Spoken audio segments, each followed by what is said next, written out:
Isa is a solo van lifer, well known for her tranquil travel vlogs and long-haul road trips across the country. She had settled in for the night at a wooded campsite, the kind of quiet, off-the-grid spot that usually shows up in her content as a peaceful backdrop. But one particular upload broke completely from that mold, capturing a deeply unsettling experience that left both her and everyone watching genuinely shaken. Somebody's back here again. I hear footprints. Hello? How can I help you? It's 4:30 in the morning. I don't feel safe. Who are you?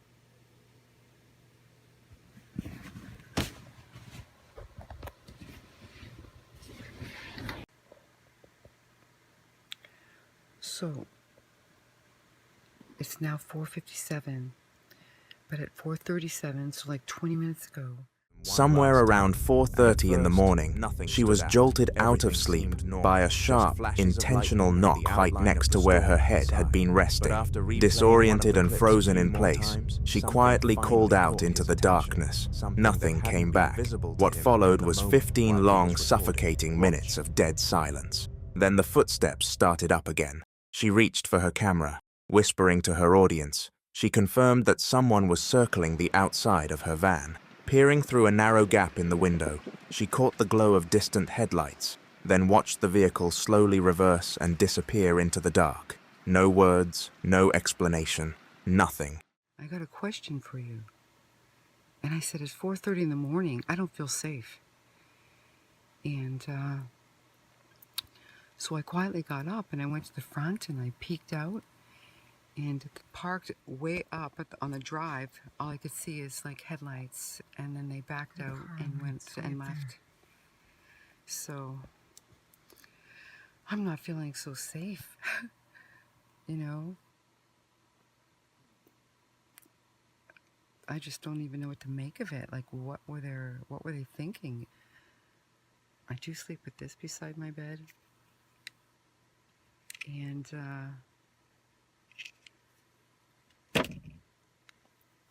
I never thought that I would have to pull it out, But that wasn't the end of it. The person came back a third time, and this time there was no knock at all. Just slow, deliberate footsteps, making their way around the van's perimeter. Isa stayed crouched and still, watching as the figure drifted behind a tree, stopped, and then made its way back toward the same vehicle as before. Once again, it reversed out and was gone. I hear footprints.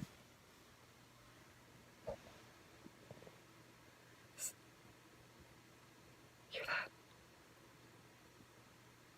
Yeah, somebody was just here again 3 times now. The third time I looked out, they were walking on foot. I seen them walking and they hid behind the tree there. And then they went to a car.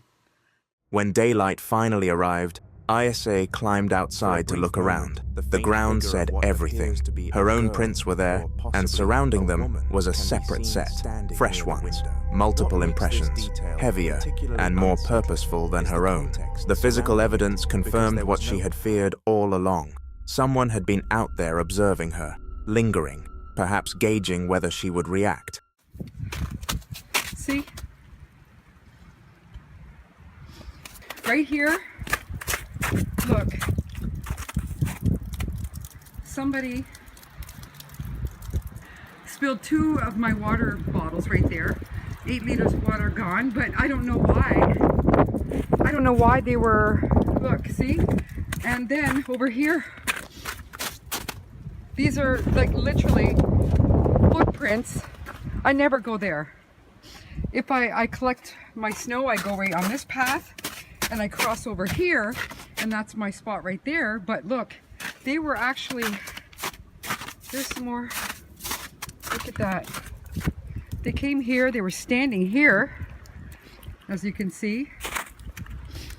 Look at the footprints though, look at that, that's massive. Out there alone, deep in the wilderness with no one nearby, Isa came face to face with the kind of threat most people on the road only ever think about in theory, and she was fortunate enough to make it out unharmed. A lone camper headed out into the wilderness for what seemed like a quiet getaway, but things took a dark turn before long. This footage comes from Omama News, an Indonesian YouTube channel hosted by a man named Mamon, who's built a following around his solo expeditions into some of the most remote and allegedly haunted forests in the country. His content strikes a balance between peaceful outdoor adventure and spine-tingling mystery, and in this particular upload, he encountered something that shook him to his core.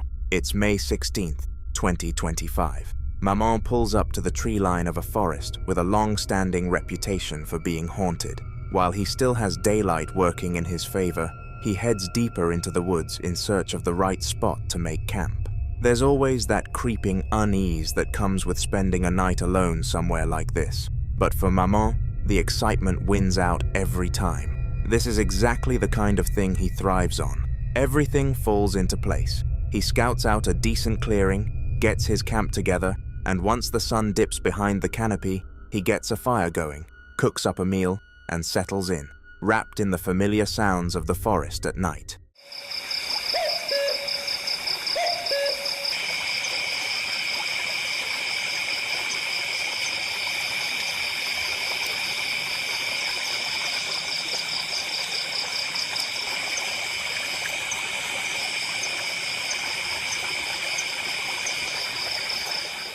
As the hours passed, though, something in the air began to change. The warm snap of the campfire felt somehow muted, swallowed up by a heavy, suffocating quiet, rolling in from between the trees. Whether it was the weight of the forest's dark reputation playing tricks on his mind, or something genuinely lurking out there, Mamon couldn't stop the unease from building inside him.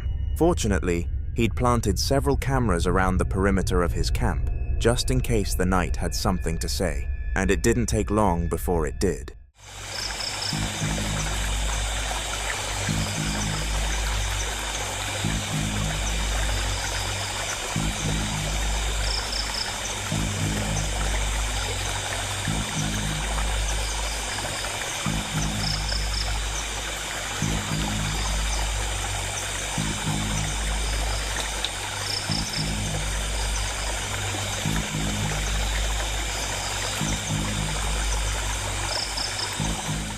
Now, sure, some kind of animal could explain it away, but according to Mamon himself, whatever his camera picked up that night bore no resemblance to anything he'd ever come across in all his years of camping in deep, isolated wilderness. And even though he hadn't spotted anything unusual while it was happening, an uncomfortable feeling continued to gnaw at him as the night stretched on.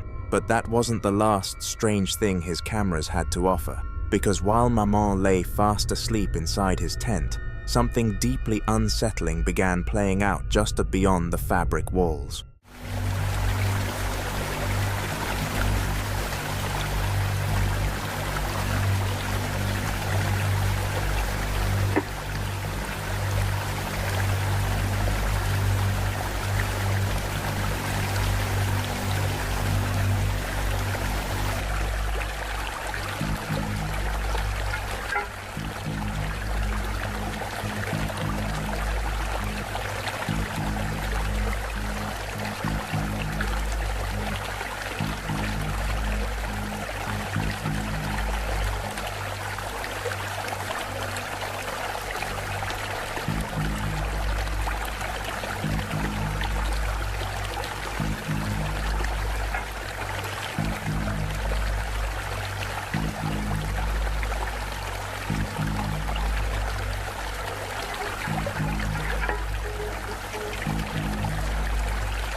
When Mamon finally sat down to review his footage the following morning, the color drained from his face. He'd slept through all of it, completely unaware, but the cameras had caught every second. What he watched back was equal parts horrifying and strangely validating. A night he'd written off as uneventful had apparently been anything but, and now he was certain he had documented something genuinely paranormal. So what do you think was actually out there? Was it something rational? A gust of wind? A wandering animal? Or did Maman stumble onto something that simply can't be explained by any logic we know? That's for you to decide. Bugs is a photographer and explorer who calls Albuquerque, New Mexico, home. His whole thing is seeking out the kinds of places most people never bother to stop for. Hidden tunnels, long-forgotten roads, and ghost towns scattered across the New Mexico desert. He simply shows up to interesting locations and captures whatever he encounters. On the night of November 26, 2024, Bugs headed out to Yeso, New Mexico, a ghost town sitting silently off a desert highway. After spending the evening poking around the abandoned structures, he parked his RV van right in the center of town and settled in for the night. Things were completely still out there, but in the middle of nowhere, silence has a way of not lasting. At some point deep in the night, Bugs jolted awake. Something woke me up. I think, sounded like footsteps. I'm not sure if that's what woke me up. I put on my pants and my shoes just for in case. I was asleep. I got all my windows closed. I got this light here, but I don't know if they can see it. But I suddenly heard footsteps. Something woke me up. I'm not sure what it was. Oh, fuck. Just for in case.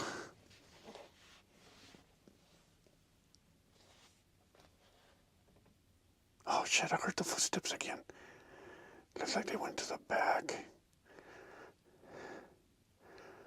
What the fuck?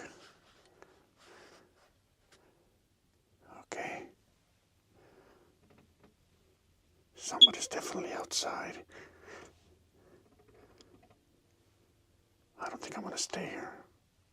Honestly, I end up shooting somebody. Fuck. Who is it? Who is it? Who is it? There's somebody inside. Son of a bitch. I don't even know if I want to go outside. Who is it? Fuck it. Fuck it. I'm coming outside, man.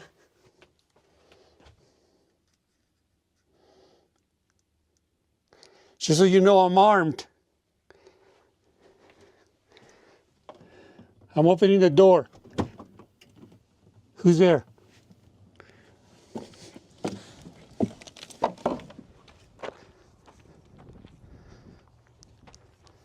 I don't see anybody.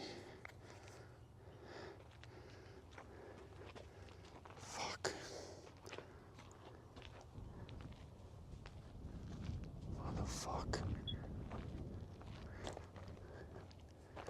Anybody there? Why the fuck is nobody out here? Hello?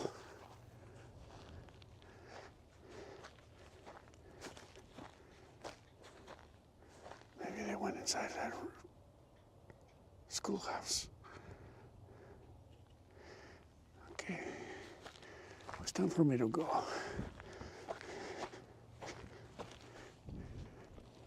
The sound was coming from this side, from the driver's side.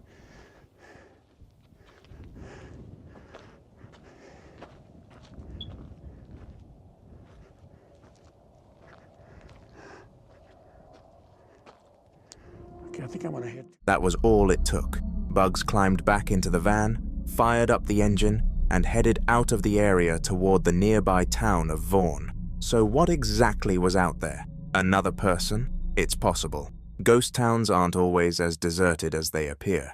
There were a few occupied houses on the edges of Yeso, and somebody could have wandered over, whether out of curiosity or with less innocent intentions. But still, footsteps circling a parked van in the dead of night, in a town where nobody should be, only to disappear the instant someone steps outside to investigate. I genuinely have no idea what to make of it. Sure, staging something like this wouldn't take much effort, but spend a few minutes browsing Bugs' channel and you'll find e-bike rides around Albuquerque, There's simply no motive to fabricate any of this, and that's exactly why it's so difficult to dismiss. Ultimately, I'll leave it up to you to decide what you... Trent, who runs the channel Trent Wildy Outdoors, headed out alone on a car camping trip deep in the Florida wilderness. He rolled in after dark, scouted out a spot, got a fire going, cooked himself a meal, and settled into a makeshift bed in the back of his vehicle. The whole scene felt calm and quiet until the middle of the night. Hear that? But there's... So I'm sleeping in my car in a parking lot, and there's somebody walking around between our cars. He's walking around both mine and Dustin's. He tried to open my door, but luckily my car was locked.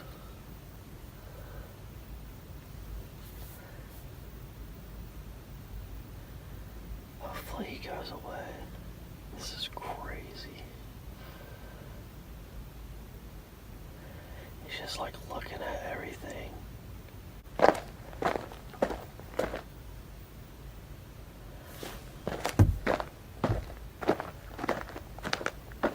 He's like looking up against the window.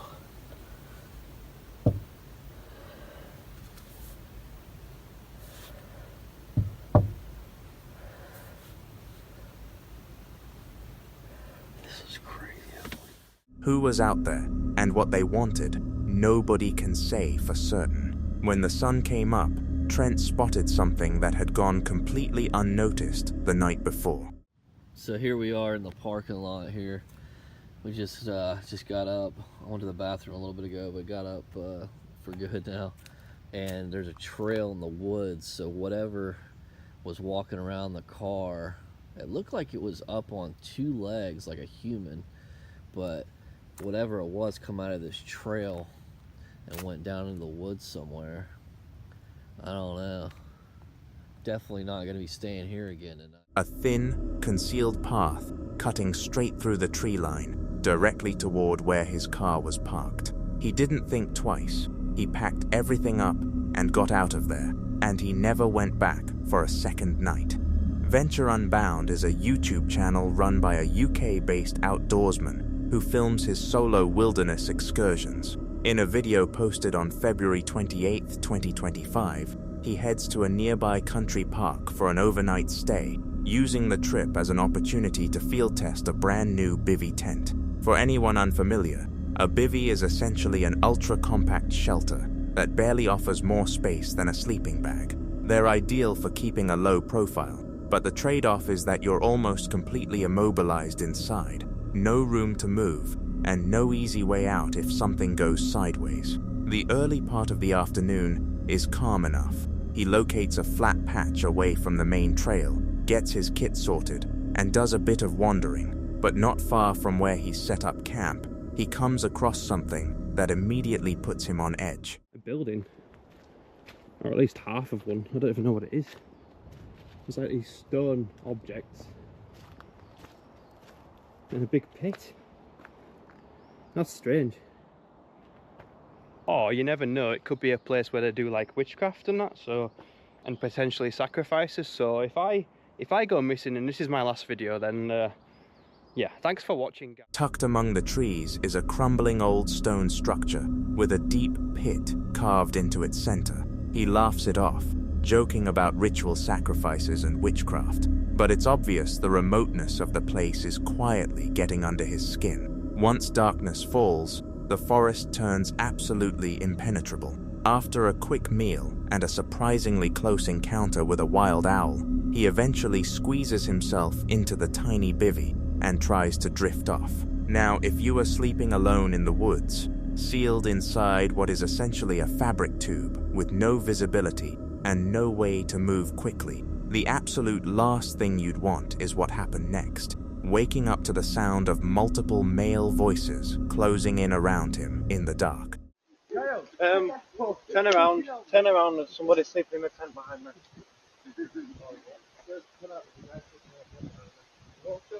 There. No, the tent, right there, bro.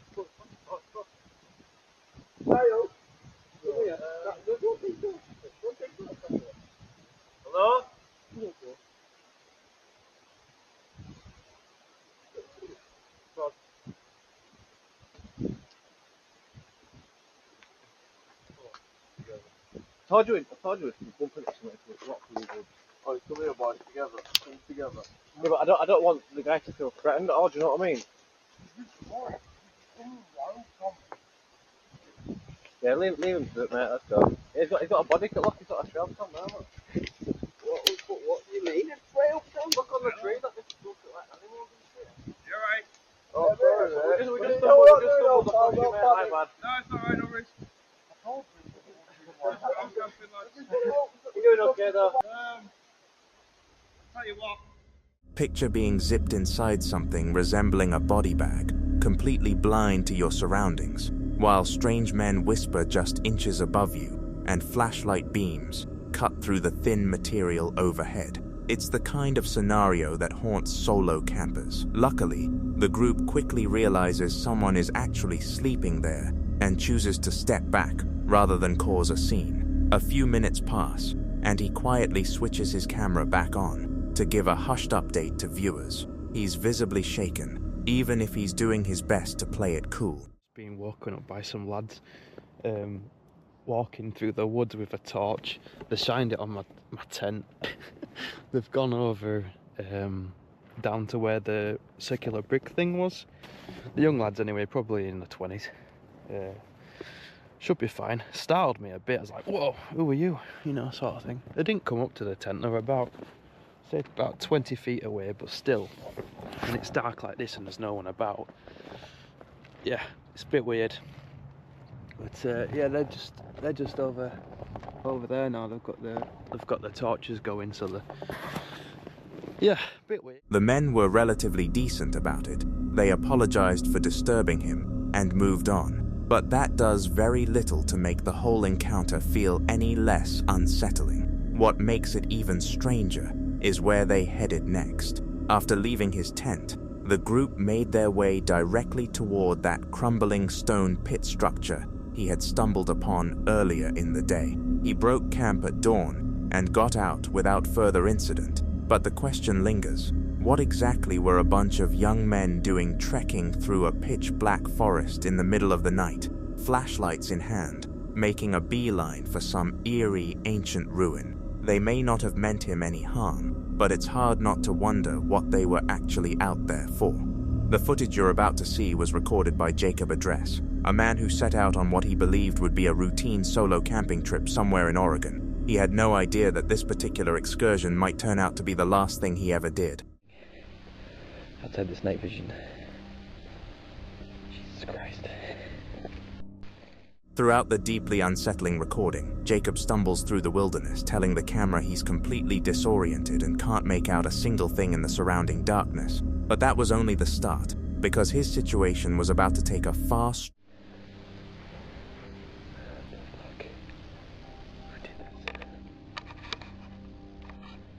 stranger and more disturbing turn. Wandering blind through a creepy forest in the dead of night is terrifying enough on its own, but what Jacob stumbled upon next stopped him cold. An unusual arrangement of trees bearing what appeared to be a white, note-like object attached to one of them. Something, or someone, had already had their eyes on him, and it was only a question of when they'd finally make their presence known.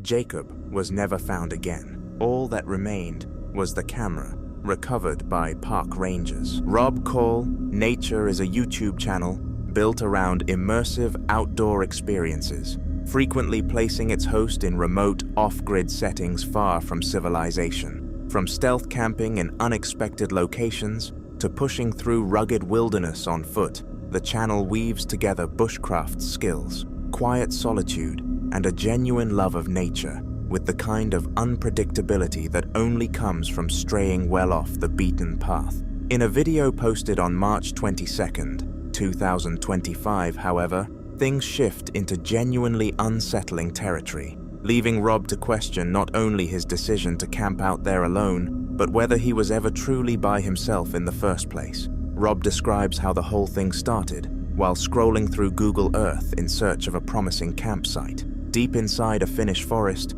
he spotted a small point of interest labeled simply as a Viking tomb. There was barely any information attached to it, just a single photograph and no further context. But that was enough to hook him. He decided he'd track it down, spend a night beside it, and capture the whole thing on camera. He parks along a desolate logging road, the nearest access point to the tomb. And almost immediately, something feels off.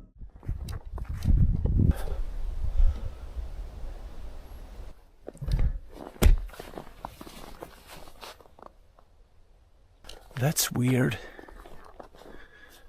Why would they do that? That really bothered me. Why would they take pictures of my car? So, we have to head due west.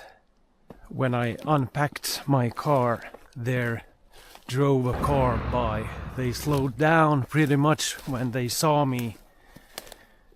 And just now, before I left the road into the woods, they made another round and took a picture of my license plate.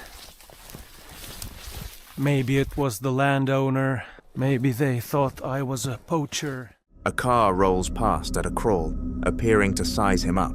Then it comes back around, and this time the driver seems to photograph his license plate. Rob pushes the unease aside, figuring it might be a landowner or someone wary of a stranger lurking near the tree line. Still, it would turn out to be the first indication that somebody had taken notice of him. Gear loaded up, he heads into the woods. The terrain is dense and disorienting, thick undergrowth, a small valley to cross, and he loses his bearings more than once, doubling back on himself in circles. At one point, a deer crashes away through the trees. Then, finally, he finds it.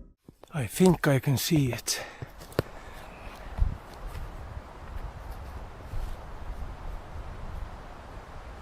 Cool.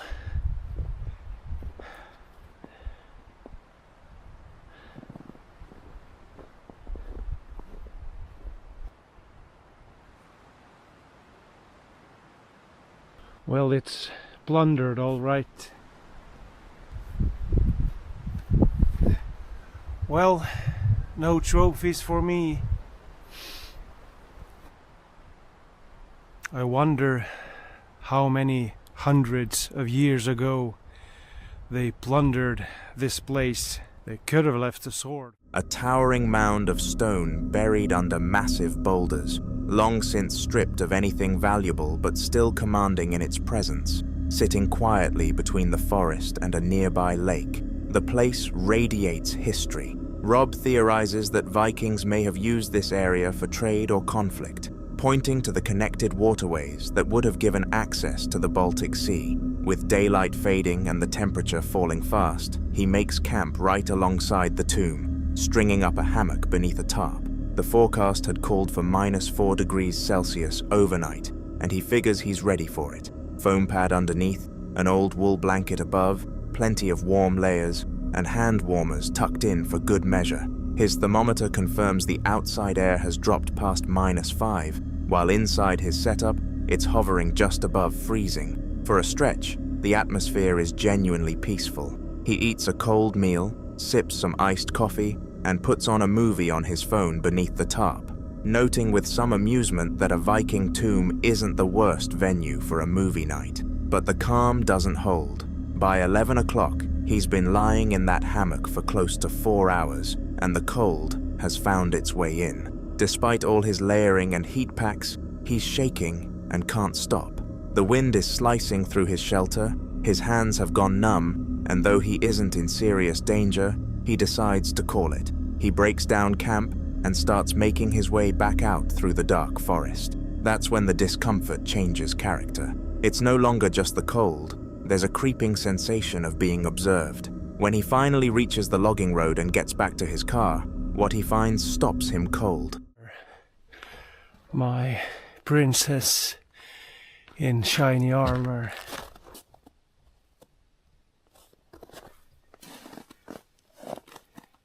Well, someone has been interested in my car. I knew there was something off. These are not my footprints.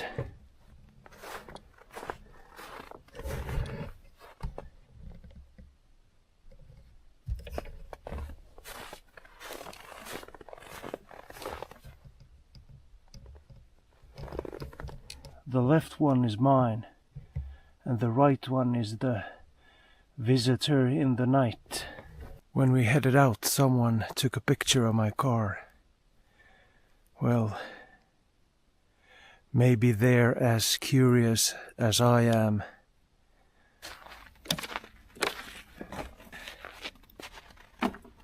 Well, that's the... let's... On the passenger side of the vehicle, the side he never walked on, there are fresh, distinct footprints in the ground. Someone had been there while he was deep in the woods. He immediately connects the dots back to the car that had circled him earlier and photographed his plates, now convinced whoever it was had come back once he'd disappeared into the forest. Whether their intentions were sinister or simply intrusive, he can't say. But someone had crept up to his vehicle in the dead of night, and that much is undeniable. Rob says it ranks among the most rattling experiences of his life. He's no stranger to being alone in the wilderness. That's practically his comfort zone, but this was a different kind of dread. No folklore, no old spirits, nothing supernatural, just the quiet, deliberate presence of another person in the dark, watching. That's what made it so deeply unsettling.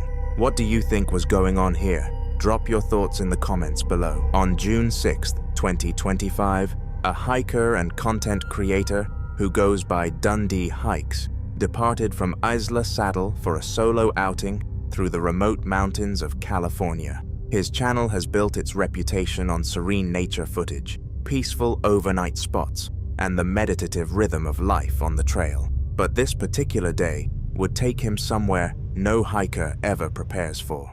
Days since this incident happened, and thought I would try to give you a more coherent account of what happened than just the videos show. I'll show you the videos after I finish talking. There's nothing graphic in there, so no need to worry about that. Anyway, I broke camp at Islip Saddle, and I decided to do like a mile more of road walk before joining the PCT again.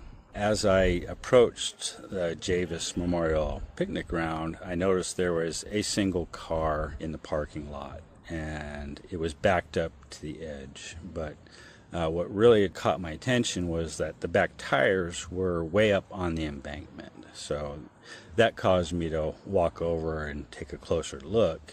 And that's when I noticed the rope that was tied to the back and disappearing. While making his way back toward the Pacific Crest Trail, Dundee came across a familiar picnic area. The parking lot was nearly deserted, just a single vehicle sitting alone. Its back tires were resting awkwardly up on an incline, positioned as though the driver had intentionally reversed into that spot. Something about it caught his attention, so he moved in for a closer look and spotted something that didn't belong: a rope fastened to the back of the car, hanging down over the edge of the embankment. He pulled out his camera and recorded a brief moment, noting out loud how strange it seemed. He started to move on, but a nagging feeling stopped him cold. That caused me to walk over and take a closer look. And that's when I noticed the rope that was tied to the back and disappearing over the edge. And you know, I really didn't even think anything about it at that moment. You know, I pulled out my camera and I took a little video, something like, hey, look at this is weird, I guess I'll never know what was going on here. And I started to walk away. And then my curiosity got the better of me, so I dropped my pack and I grabbed the rope and shuffled down to the edge, and that's when I saw the guy with the rope tied around his neck. I didn't really spend a lot of time gawking at him. I didn't take any pictures. I kind of stupidly shouted hello a few times, like he's gonna open his eyes and say just kidding or something. But then I hustled back up to the parking lot and tried to figure out what I was gonna do, because What he discovered when he looked closer stopped him in his tracks. A man's body was suspended from the rope's end, neck bound, completely still.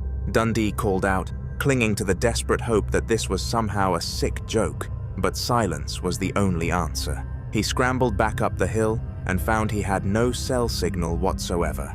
He made his way back to camp, retrieved his in-reach satellite communicator, and reached out to the camp host for help.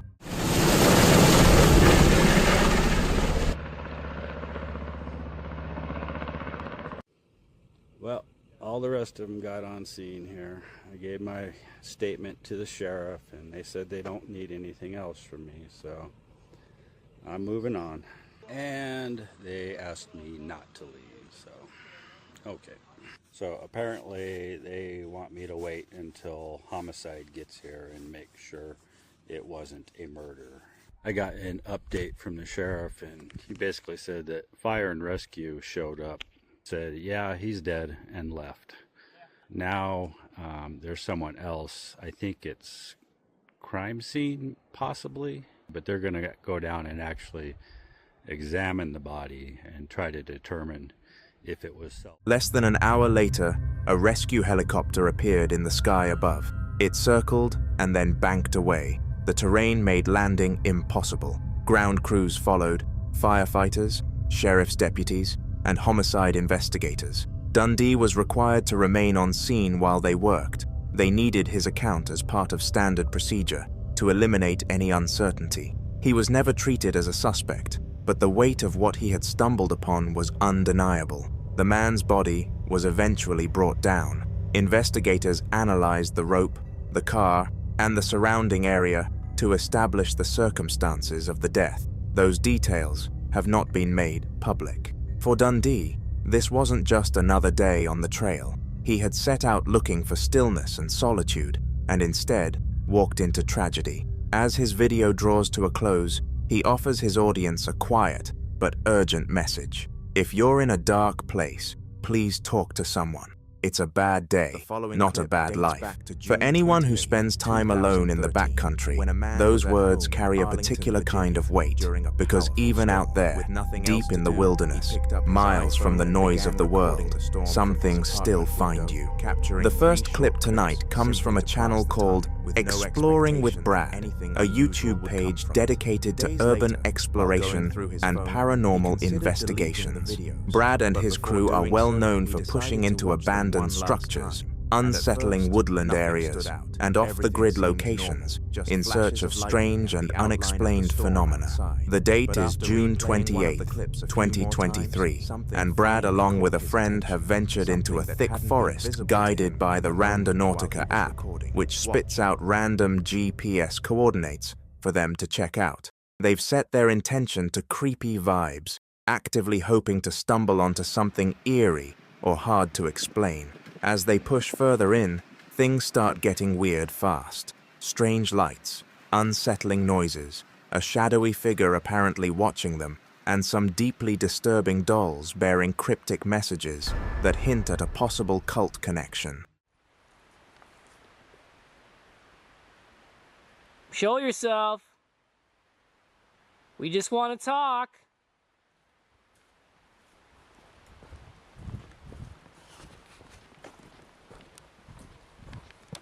They couldn't have gone too far.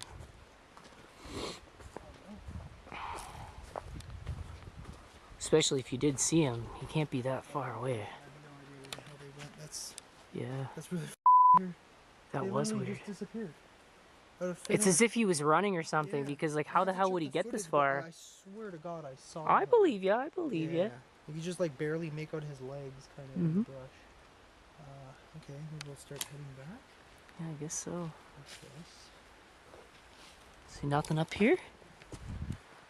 Yeah, I don't see anything.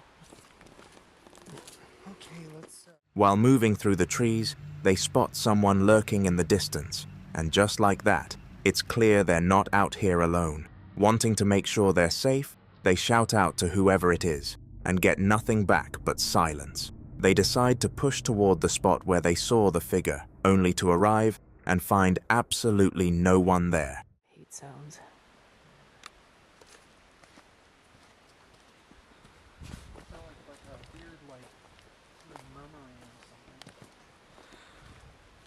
I tell you, I think that I've been hearing like whispering the whole time in the woods. It's creepy. Did you hear that?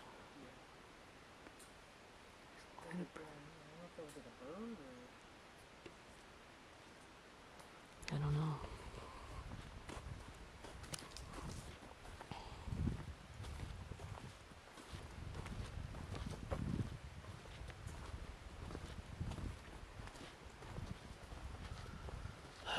Now I really want to find out who this Jessica is.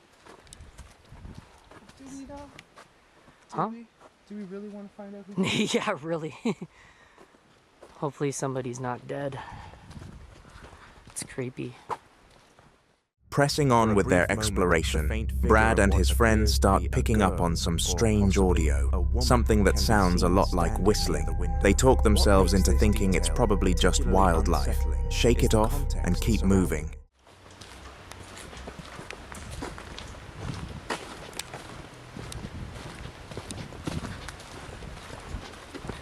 Yeah, so if you guys see or hear anything yourselves, be sure to put that in the comments below. Yo! Dude, there's somebody there. Oh, what the? I heard footsteps right behind me. Okay, man, what's your problem?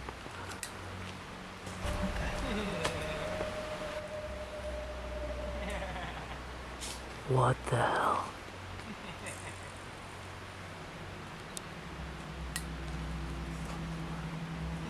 Bro, he has a knife. I know. Start running, start running. Okay. That's a big knife, dude. Holy shit! Oh, go! Come on! Pick up the pace. Oh shit! Oh fuck! Good job. Yeah. Oh, go! Ow! Oh, that hurt. Yeah.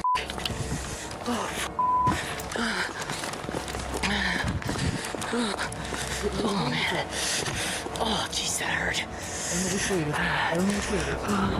Oh man, just pick away. Really fucking there. He was really close to me. What's this way? Come on. Oh my god. Then things take a seriously dark turn. Out of nowhere, they hear footsteps right behind them. They spin around, and there's a person standing there, just staring. They ask if he's all right, but instead of any kind of normal response, the guy lets out a slow, creepy laugh. It becomes pretty clear this individual has been tailing them the whole time, and to make the situation even more alarming, he appears to be gripping some kind of weapon. Recognizing that this could go south in a hurry, they make the only smart call available and bolt out of there. Fortunately, they escape the forest without a scratch, but the whole experience leaves them rattled to the core. It's a chilling reminder that wandering through the woods after dark can come with very real and very human dangers. So, would you have stood your ground and faced the stranger, or would you have made the same call and run? Drop your thoughts down in the comments. Meet Gas, the creative force behind the YouTube channel Grizzly Gas, a channel built around wild camping excursions, demanding outdoor challenges, and venturing into locations steeped in eerie history and local legend. On August 11th, 2024, Gate.io headed out alone on yet another camping trip, pushing deep into the forest to put some new equipment through its paces. He located a peaceful clearing and got his camp set up, with his faithful dog Fendi never straying far from his side. Of it. Let's tuck that in there. Yeah, I do like the colour. Blends in pretty well. These flies, man. Can you hear them? Buzzing around your lug holes. Yeah, man. Don't know what Mrs. Sluggy's doing. She's in there somewhere. I've missed this, you know. Just getting out. No phone signal, no note. No one can get hold of me. No one can pester me. I can't flick through Facebook and Instagram. Getting TikTok brain. Even though I don't have TikTok, but that's what it is, isn't it?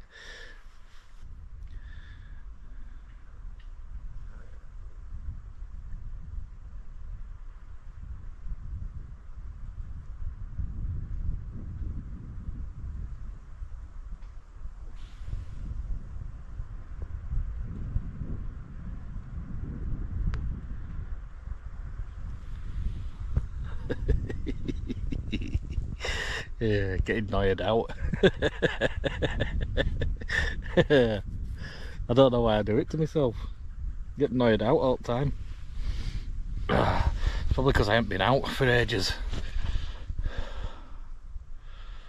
You get it's hard to get back in at swing of things again once you stop wild camping.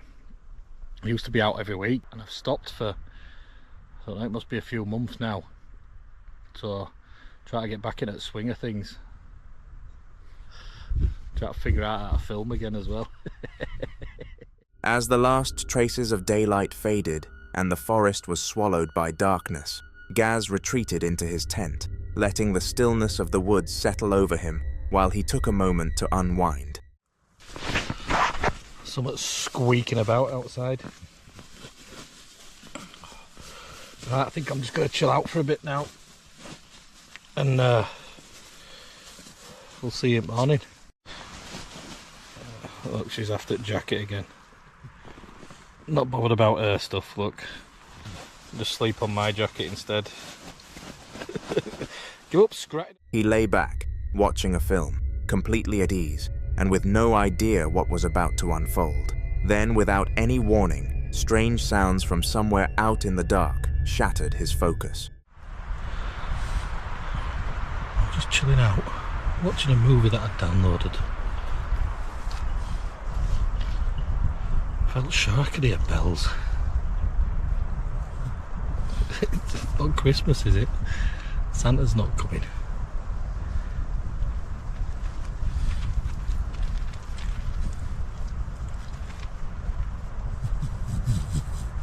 Fendi, shut up, mate. Can you hear it?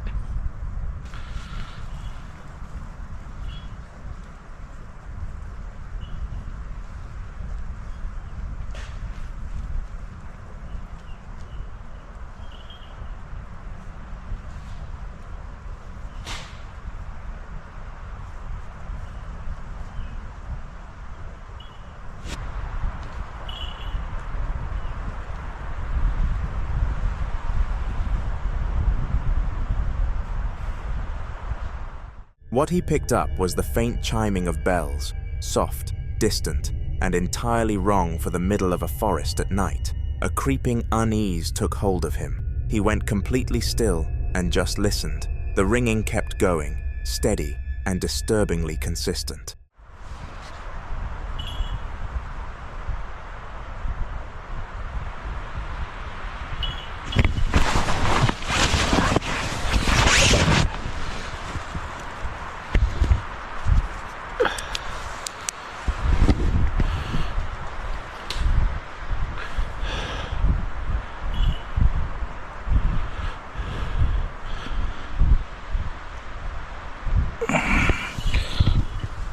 I have to go check that out. Why would there be sounds of bells in the woods?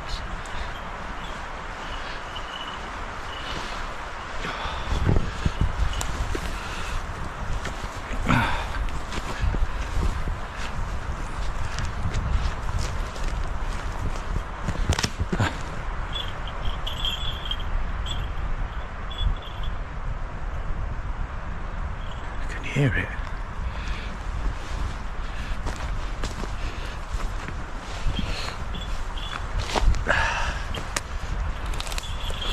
Oh, this is going to be hard work, this.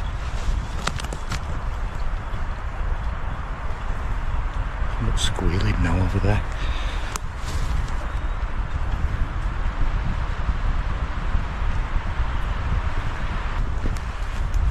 Yeah, look there.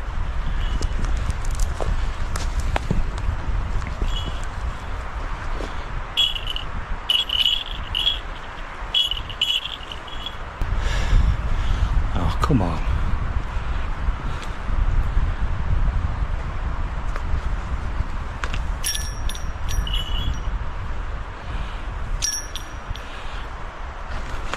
That's what you call a pentagram.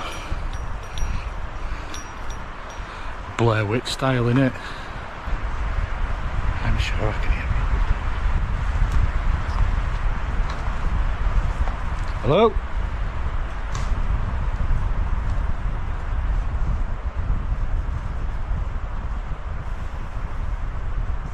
Hello?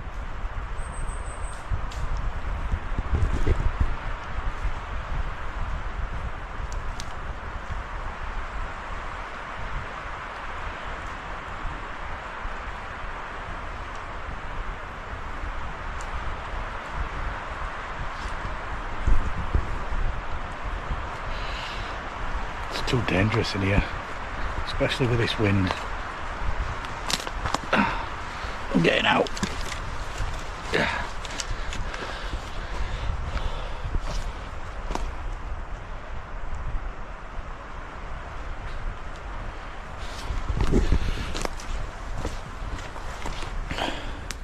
When he moved toward the sound, he discovered 2 bells suspended from a tree branch, one of them shaped like a pentagon. But the bells themselves weren't even the most unsettling part. It was that there was absolutely no explanation for them being there. No paths, no trace of other people, nothing. Stranger still, those bells had been completely silent before. They only began chiming after Gaz had settled into his tent for the night. He was certain they hadn't been hanging there during daylight hours, which meant someone, or something, had put them there while he was inside.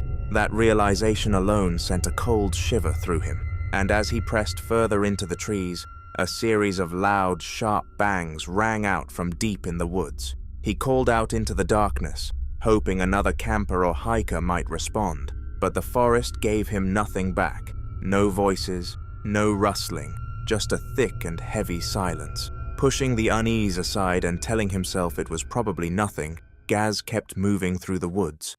Look, eye shine right up there. Can you see it? Past them trees. I don't know if you'll be able to see it with this. Hold on. Yeah, it's moving. Where's my phone?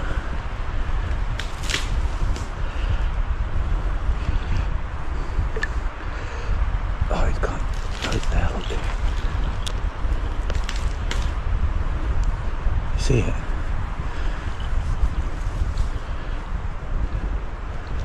See that eye shine there? Look, it's gone now.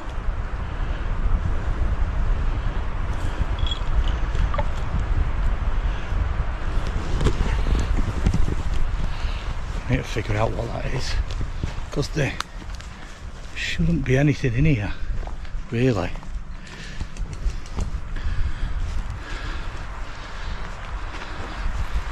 Might have been a deer, but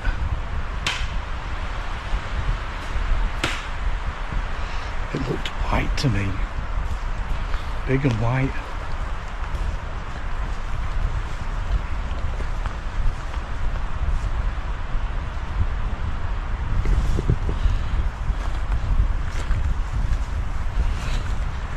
Oh, I'm in a bog.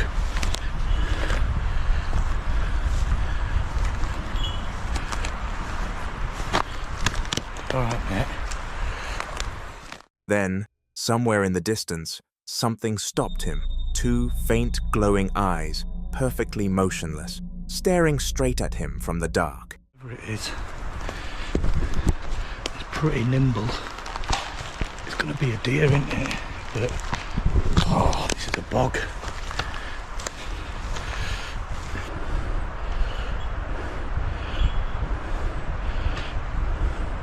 There, look. 2 eyes shining at me. I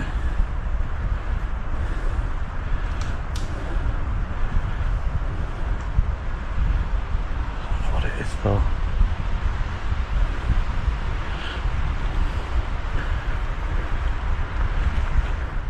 A surge of dread washed over him, though he fought to stay composed, reasoning it was probably a deer. He adjusted his direction to give it space, but the eyes adjusted too.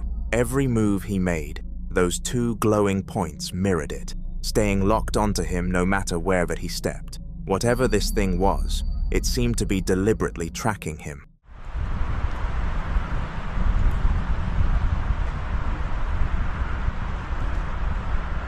What do you think it is? In this woodland, just staring at me.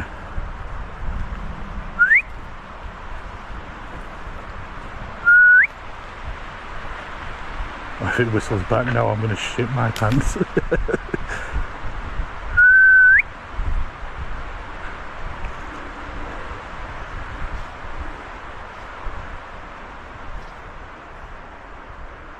definitely moving its head. Wouldn't be a deer, would it? Because a deer would have been gone by now.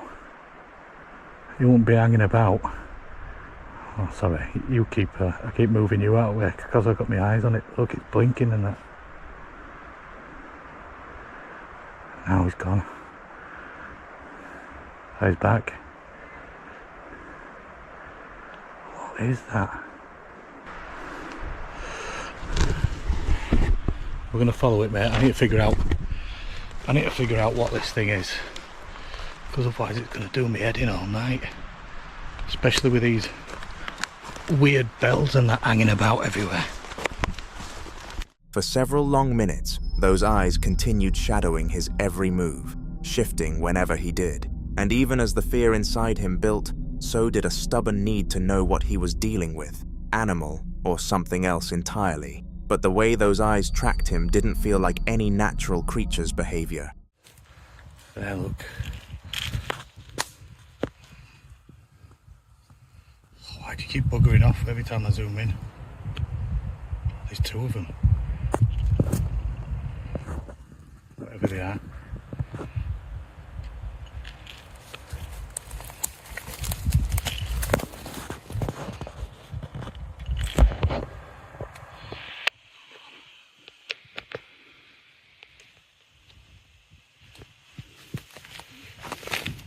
The dread kept mounting. Gaz reasoned that any ordinary animal would have made some noise or simply wandered away by now, yet those eyes remained, silent, steady, and fixed on him. The darkness made it impossible to make out any shape or form, leaving him with no idea what he was facing. Deciding that lingering out there any longer was a risk he wasn't willing to take, he turned and made his way back to camp. Try and find my way back down to the tent. Hey dear. Anyway, I'll see you in the morning.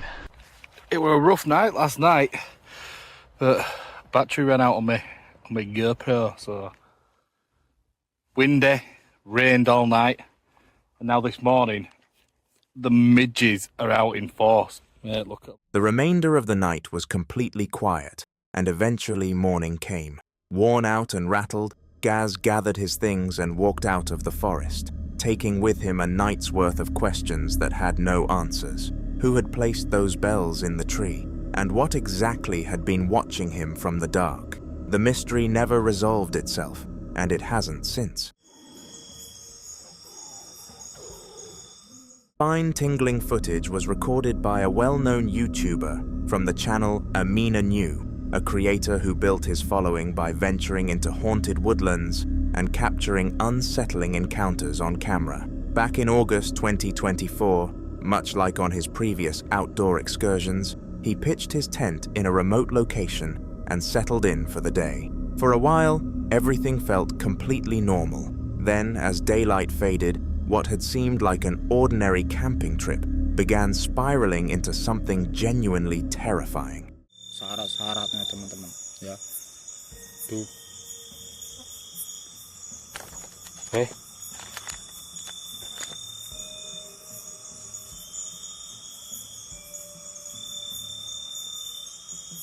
Apa kunang-kunang ya? Ada lampu di situ. Tunggu, Ding. Stop.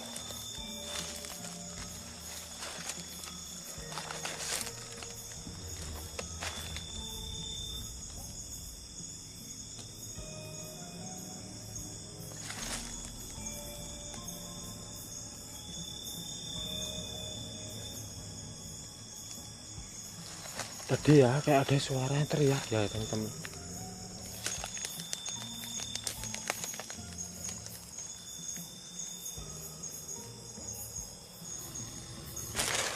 Without warning, a deeply disturbing sound shattered the silence and rippled through the surrounding trees. Gripped by fear, he bolted toward his tent, hoping the thin walls might offer some protection from whatever was out there in the dark. What he didn't realize was that the situation was about to get far worse than anything he had anticipated.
The growling started off in the distance, but it crept closer and grew more aggressive with every passing moment, leaving the man with a sinking certainty that he was in real danger. At certain points, it sounded as though the creature was actively trying to force its way inside the tent. The woods that had once felt so tranquil were now alive with the unmistakable energy of something wild and threatening. To this day, nobody knows exactly what kind of animal it was or what it looked like. Eventually, mercifully, it moved on. Shaken but exhausted, the man somehow drifted off to sleep. When morning arrived, he gathered everything he had and got out of the forest as fast as he could. Novus Wild Camper is a channel run by a lone outdoors enthusiast. It's typically all about peaceful hikes, laid-back excursions, and relaxed nights under the stars. This particular outing began no differently from the rest, until the cover of darkness brought something that had no business being out there. December 20th, 2021. Matt had been working in the area that day and figured it was a good chance to spend a night on White Edge. The Peak District, been working up this way, so thought I'd take the opportunity to come and sneak out into Mesna. A subscriber had pointed him toward the location, and the evening seemed ideal. A bright moon hanging overhead and a crisp bite in the air. He made his way in along the path, moving past thin ribbons of mist drifting through the valleys below, and picked out a spot to pitch his tent. Once everything was set up, he fell into his usual routine, boiling water for his budget teriyaki noodles, brewing a coffee, and sipping some Jack Daniels as the temperature continued to slide downward. Around 9:30 p.m., Matt climbed into his sleeping bag and attempted to drift off. That's when everything shifted. He'd slept alone outdoors plenty of times and had a solid feel for the sounds wildlife made. But just as sleep began to creep in, a low, guttural wail broke through the silence somewhere out in the blackness. Right, so I've heard deer, I've heard foxes make some really weird noises at night, but It wasn't a bark, a screech, or anything he could pin down. It sounded heavier and more labored, like something straining for air between each cry. Matt held his focus, turning the sound over in his mind, trying to place it. Then it came again, and this time it was noticeably nearer. He whispered to the camera, doing his best to keep his composure, but his voice faltered the moment that sound rolled across the hillside once more.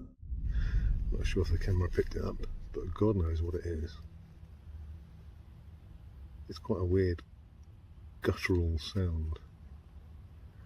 I'll try and boost it on the edit, see if you can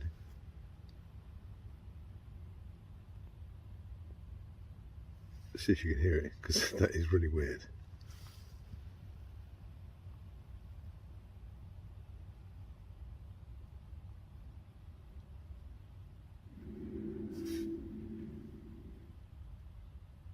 Did you hear that? That's quite eerie. It does not sound like a deer.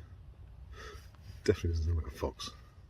He sat completely motionless, listening for footsteps or any sign of movement just beyond the tent fabric, but nothing followed. He stayed zipped inside, with no real desire to flip on a torch and discover what was lurking out there. The hillside was completely swallowed by darkness, and whatever had made that noise was close enough to rattle him in a way he hadn't experienced before. He attempted to settle himself shortly afterward, and threw out a half-joking remark to the camera, but the unease underneath it was unmistakable. I'll zip up and put my earplugs in, I think. Try and get some sleep, and hopefully I'll still be here in the morning. Something about that sound just felt wrong. By the time the sun came up, he'd already been awake for hours. The temperature had bottomed out around 2 degrees Celsius overnight, and the tent walls were slick with condensation. The unsettling cry never came back, but something else filled the quiet in its place. I've just woke up. It's about 7 o'clock. I've been up since 5. Just trying to get some morning shots, which I posted up on Instagram and Facebook. Don't know if the camera's picking it up, but there's a very weird sounding bird. Sounds like a kookaburra with a sore throat. It's not going to do it now. A sharp, grating call from a bird he couldn't identify. Nothing like the typical Peak District species he was familiar with. It lingered near camp, repeating that same coarse sound on a loop, until he finally began breaking everything down. The morning light made the ridge look peaceful again, almost deceivingly so. But the memory of that deep, guttural noise hadn't gone anywhere. He took one final glance back at the patch of ground where his tent had stood, hauled his pack onto his shoulders, and made his way back to the car. The night had gotten under his skin, and whatever had been moving through that darkness had made absolutely sure of it. This next clip comes from a channel called Dateline, which has been uploading content for the last 16 years, documenting random slices of everyday life. Nothing about his content leans toward the eerie or unsettling. It's mostly light-hearted stuff like club nights, DJ sets, and parties. But when your world revolves around thumping bass lines and packed venues, sometimes you just need to decompress. And what better way to do that than a peaceful walk through the trees, giving your mind and ears a chance to breathe? Well, that's precisely what he was up to in this video. Hiking through a forest somewhere in Suffolk County, New York. Except the trip didn't stay peaceful for long, because he ran into something that genuinely got under his skin. Okay, we're deep in the woods. Sort of, we're like on the border, because like there's a side of the woods where there's people's houses. But I came to a trail that led to a trail that led to a trail, up the hill, and I came down this, and as you can see, probably can see, it's locked. There's trees knocked over, blocking it, and cut down so that it's hard to get down the hill. But I saw what looked like a fire pit, and since I've already found one back the way I came, and it was just made by neighborhood kids, and when I was there I met one of the kids that rides a dirt bike in here, and he was probably like in his 20s. I don't know if he was like a kid, but the point is I thought this might be something similar. So I come down the fucking hill. And remember, we're still in the woods. We're still in the fucking woods, right? I don't know what this is. Do you see the trees. Look at the white. Okay. I was like, okay, these are probably no trespassing signs, or maybe it's something for the wildlife or something. And look, we're bordered on all sides by hills. Anyway, I'll cut right to the chase because I might die. Look what these are.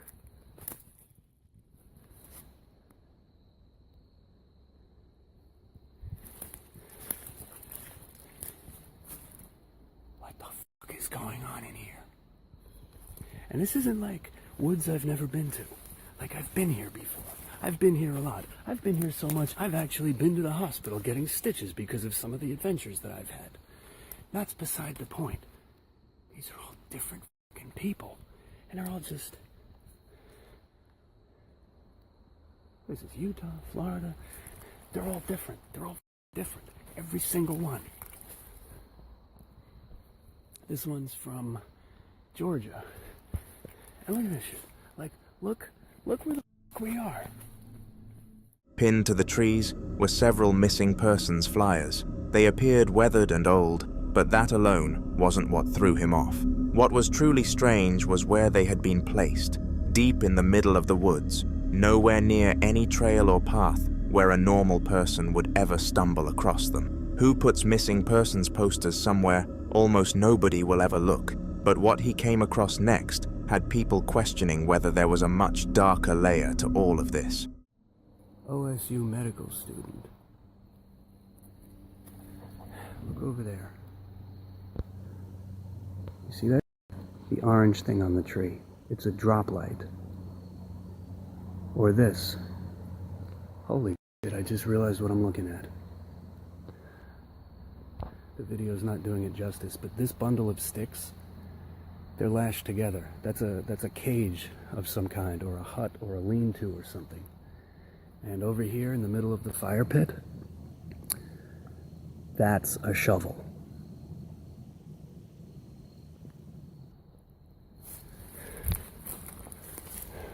I don't even know if this shit is booby-trapped. Think about it. Somebody that could put this together, like, they could be watching me right now. Stacy Peterson, 23 years old, missing from Illinois, 2007. Oh, I heard voices. We have to get the f*** out of here. Just steps away was a fire pit, and while that was odd enough on its own, it wasn't even the most disturbing detail. Nearby, someone had tied sticks together into what appeared to be a small cage-like structure, as though it had once been built to contain something, though it had since crumbled to the ground. And sitting right beside the fire pit was a shovel. By this point, he couldn't stop his mind from connecting all of these things to the missing persons flyers. Then, out of nowhere, he heard voices. That was all it took. He panicked and got out of there fast, with no real idea of what he had just walked into. Once he made it out of the woods, he contacted the authorities. Local law enforcement looked into it and came back with an explanation. Residents from a nearby property claimed the missing persons posters were simply decorations being set up for an upcoming Halloween event. Police took them at their word and announced they had no plans to investigate further. Still, after a few weeks, the curiosity became too much to ignore. He decided to head back out there to see whether the posters had been taken down and whether anything suspicious was still going on. Anyway, what they've done, they printed out their own no trespassing signs, homemade. I'm assuming these are all legally binding. I have no way of knowing, so I'm not taking any chances. But you can see they attached them to the trees with ordinary masking tape. These aren't even laminated. This is posted, private property, no trespassing. Violators will be prosecuted. And we've got one there.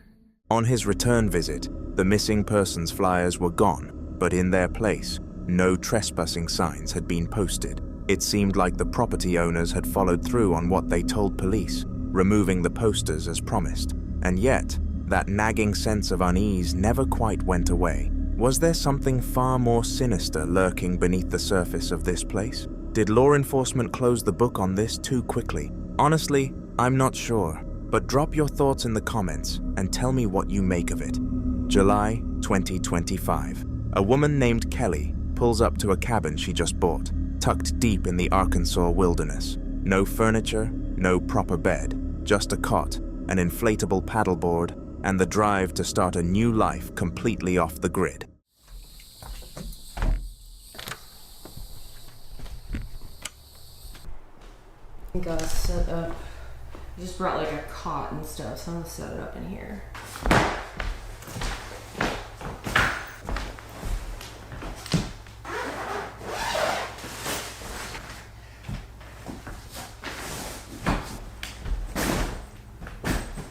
That will do. I need to do my PT exercises. This is night 1. She gets herself set up quickly, alone and composed. The place is stripped bare, but she sees what it could become. Her agenda is straightforward: get comfortable, check out the lake sitting behind her property, and finally rest under a roof she can call her own. 100-mile ultra marathon in October. Normally in my videos I take y'all on a little run through the woods, but right now I'm kind of injured. I have some muscular imbalances that I've been working on. I am working with a PT and these strength exercises that should get me back on the trails soon. For my first full day out here in the cabin on my property, I really want to take full advantage of the outdoor activity. A thunderstorm begins building on the horizon as she makes her way down to the dock, keeping a close eye out for water moccasins along the bank. The sky darkens, lightning splits the air, but Kelly isn't going anywhere. She and her friend Kaylin, dressed in overalls and fresh rubber boots, push out onto the lake anyway. Then the storm catches up with them. Rain hammers down, thunder rolls across the water, and they scramble back to shore. Any hope of a campfire disappears with the downpour. My plan was to cook dinner over the campfire because we're all gonna go down by the campfire later and have like a drum circle and do all this cool stuff. It just torrentially downpoured for probably the last half hour, so I don't think any campfire is happening anytime soon. The rain is supposed to clear out here in like an hour, so change plans. We're gonna go to a restaurant to eat because there's nothing here, but luckily the rain is starting to clear out. And back inside, the rain refuses to quit. It beats against the metal roof in a steady, punishing rhythm. She drags her cot down to the floor and tries to get some sleep, but the storm just keeps going, hour after hour, relentless.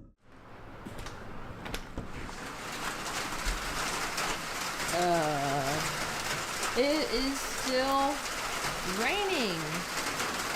What the heck? The rain was supposed to let up a while ago, but I don't know if it's going to at this point. We may just be stuck in this cabin all night.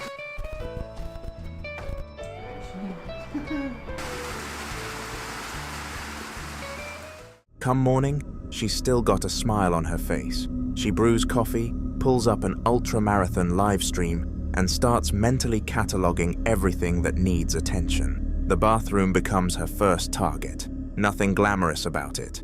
Grimy tub, a toilet that's seen better days, paint flaking off the walls, but she works through it quietly, steadily, on her own.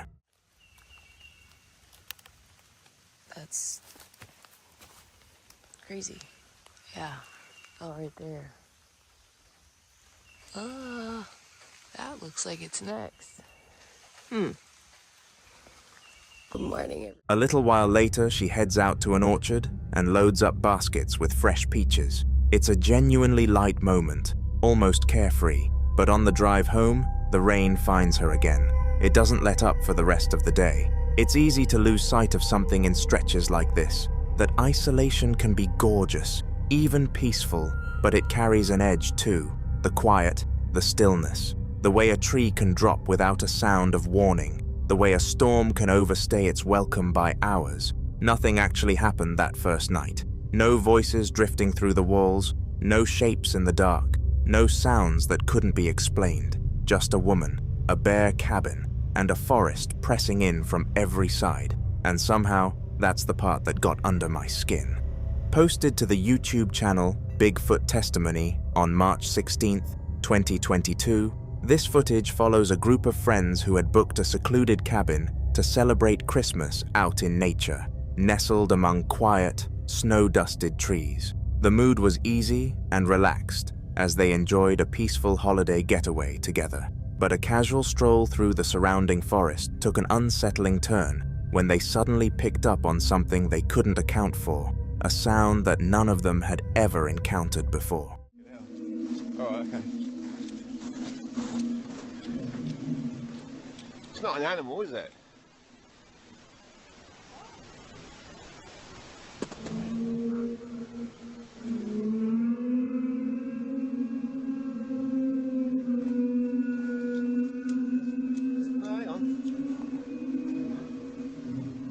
No additional information was shared alongside the footage, so all we can do is hope the pair made it back to their rental cabin without incident. Commenters were fast to weigh in with their theories. Some believed it could be tectonic activity shifting deep beneath the ground, while others were firmly convinced it was the legendary cryptid known as Bigfoot. A handful even claimed they had personally heard that identical sound at some point in their lives. Yet even now, nobody has been able to say with any confidence what or who was responsible for that haunting noise reverberating through the frozen woodland. So what's your take? Does this have a rational explanation, or is it something far more difficult to pin down? Mo Sagi runs a channel built around defying comfort zones, whether that means wandering through derelict structures, sleeping alone in the middle of nowhere, or hunting down places rumored to be haunted. Sitting at close to 3 million subscribers, Mo has earned his following by venturing into places most people wouldn't dare enter and holding his ground when every instinct says run. But every now and then, even a seasoned explorer hits a wall they weren't prepared for. This particular trip started off on a pretty light-hearted note. Mo had just picked up a new e-bike and was eager to put it through its paces while scoping out a good spot to camp for the night. After spending hours riding through puddles, patches of snow, and uneven ground, he still hadn't turned up a dry enough site anywhere in the forest, so he made a call that would completely shift the mood of the whole outing. I came back today to a place that you guys are all familiar with and you guys absolutely love. As you guys can see, there are no trails where I am. You might recognize this spot. And if you guessed the haunted doll forest, well, you guys are correct. The dolls are on the trees just down that way. Maybe I'll take you guys and show you. I always get lost in this forest, by the way. It's freaking creepy. Now, this is considered a very haunted forest, which is why I'm like, you know what? Why not come here and camp out by myself? Now, the only thing is I don't have a... On paper, the plan was solid. No tent, no big deal. Mo set about constructing a makeshift shelter out of fallen timber and whatever natural coverage the forest could offer. The temperature was manageable, he had food ready to cook, and the creepy dolls dangling from nearby branches were honestly just going to make for great footage. Whoa.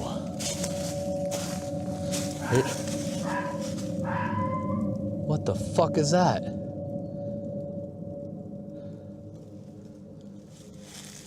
Hello? Did that sound like a dog? Or was that a coyote? Like, I genuinely hate this place. Yeah, that just sounded like a dog or something. I wonder if like someone's out here and their dog got attacked or something. Anyways, look at this. So many of them. Terrifying. And maybe I shouldn't have even touched it with my bare hands. These are supposed to be cursed dolls. As the light began dying out, Mo got a fire going and threw some lamb skewers on his portable grill. That's right around the time an uninvited visitor showed up. A large porcupine ambled right into the campsite, apparently drawn in by the scent of the cooking meat. For Mo, the encounter was genuinely thrilling. He'd never come face to face with one before and was completely caught up in the moment. What he didn't realize was that while his attention was on the animal, something else entirely was unfolding deeper in the trees, something he wouldn't come across until hours later. Once night settled in and the cold started biting, Mo figured he needed to gather more wood to keep the fire alive. Flashlight in hand, he moved away from his shelter and pushed further into the dark. That's when something white caught his eye through the tree line. Back there. What is that? Must be a tower on the other side of like the forest. I don't see any logs. I just see a lot of like tiny what the fuck is that? Shh. What are you? Shh. Animal. There's something there. It's right there. It's white. Better not be another friggin' porcupine. Did they come in white though?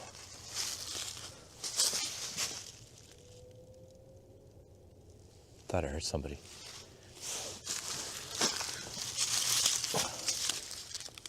That's an animal. There's something there. It's not moving. Oh, what the fuck? Oh. Ew.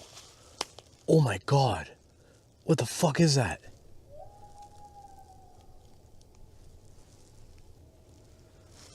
Yeah, I just heard some coyotes. Oh, something smells really bad over there. Oh, what the fuck is this? Oh my god. No. Oh my god, no way. No. That's a dog. Oh my god, guys, somebody.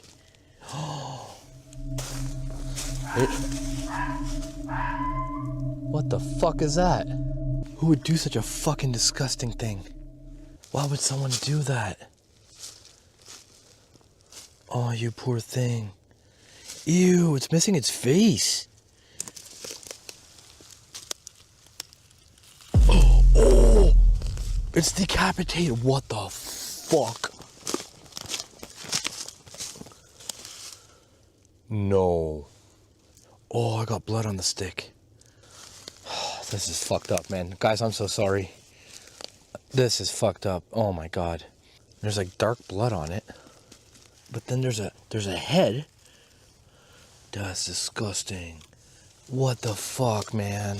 Why? Like, what would compel someone? What made the whole thing even more unsettling was the dawning understanding that whoever was responsible had been out there in those same woods while Mo was around. The trails don't come anywhere close to where he'd made camp, which means someone had deliberately pushed deep into the wilderness to do this, and they'd done it in broad daylight, while Mo was setting everything up just a short walk away. He didn't stick around to dig deeper. Mo broke down his entire camp and made a straight line back to the parking lot. No overnight stay, no survival challenge, no further exploration, just a swift exit from what had effectively become a crime scene. This video is a sobering reminder that heading into truly isolated wilderness means you're not only up against the elements or local wildlife. Sometimes what you stumble onto out there is evidence of human darkness, and that can shake you far more than any ghost story or crumbling abandoned building ever could. So, what's your read on what went down in those woods? Was this an isolated act of cruelty, or does the level of deliberate effort involved point to something more calculated? The fact that someone ventured that far off any marked path suggests this was no impulse decision. Drop your thoughts down in the comments, and if you ever come across anything remotely like this while you're out exploring, reach out to local law enforcement right away. A couple was spending time at Verona Beach State Park when the man and his girlfriend decided to call it a night and head out down Sterling Road, a tight, winding path cutting through dense woodland. That's when their headlights landed on something that made them hit the brakes and pull out a camera. Zooming in revealed a pale figure that appeared to be hunched over and moving on all fours. They had no explanation for what they were looking at, so they uploaded the footage for the internet to weigh in on. Some viewers are convinced it resembles the rake, while others argue it's nothing more than a deer caught from an unusual vantage point. Nobody could say for certain what it was, but whatever that thing turned out to be, the uneasy feeling it gave them was more than enough reason to get back in the car and find somewhere else to set up camp for the night. Louise, who runs the channel Camper Vibe, has spent years solo camping across the UK, recording her experiences in wild and remote woodland spots. Coming off a long, festive holiday, she was craving some time alone, 2 nights out in nature to decompress. She settled on Daring Woods, just on the outskirts of a small village called Pluckley. What she hadn't looked into beforehand was that Pluckley actually holds a Guinness World Record, officially recognized as the most haunted village in all of Britain, with more than 14 documented spirits. The woods themselves carry a different name among the locals, Screaming Woods. Ghost tour operators actually bring groups of paying visitors out there, specifically to encounter things they can't explain. Louise rolls in during the late afternoon and strings her hammock up between the trees. The woods are far from quiet, planes passing overhead, the distant crack of hunters' rifles. As night closes in, she gets a fire going and cooks herself some dinner. But as the flames die down, something begins drifting in through the trees. Cadbury's Pot of Joy. Yogurt, basically. Chocolate yogurt.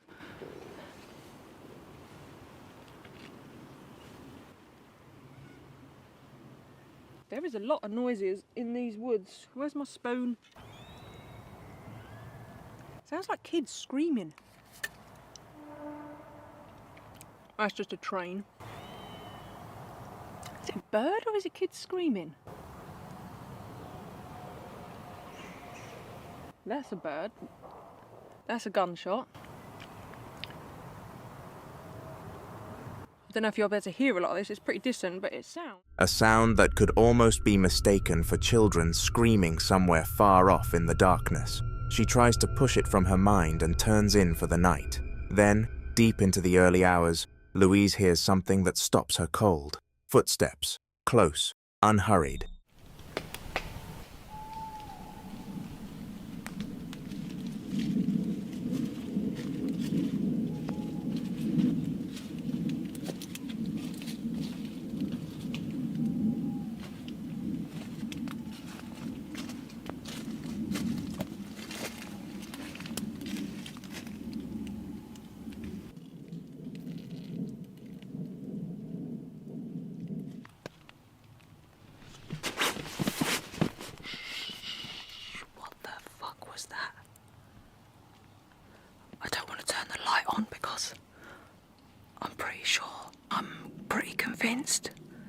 There's been a person or persons. What the fuck? I've never wanted the morning. And deliberate, pressing through the dry leaves and undergrowth. She doesn't move. There's no mistaking what she's hearing. Somebody is out there, near her camp. The steps keep coming, moving in a slow, methodical loop around her hammock, and then they go silent.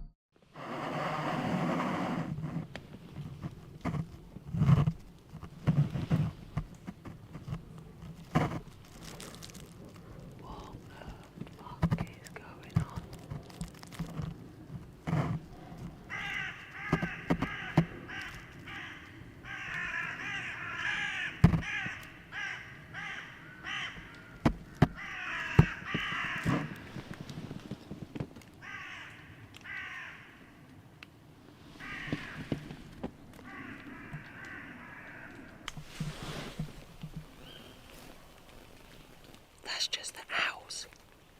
I didn't want to turn the light on earlier because I swear to God that was footsteps.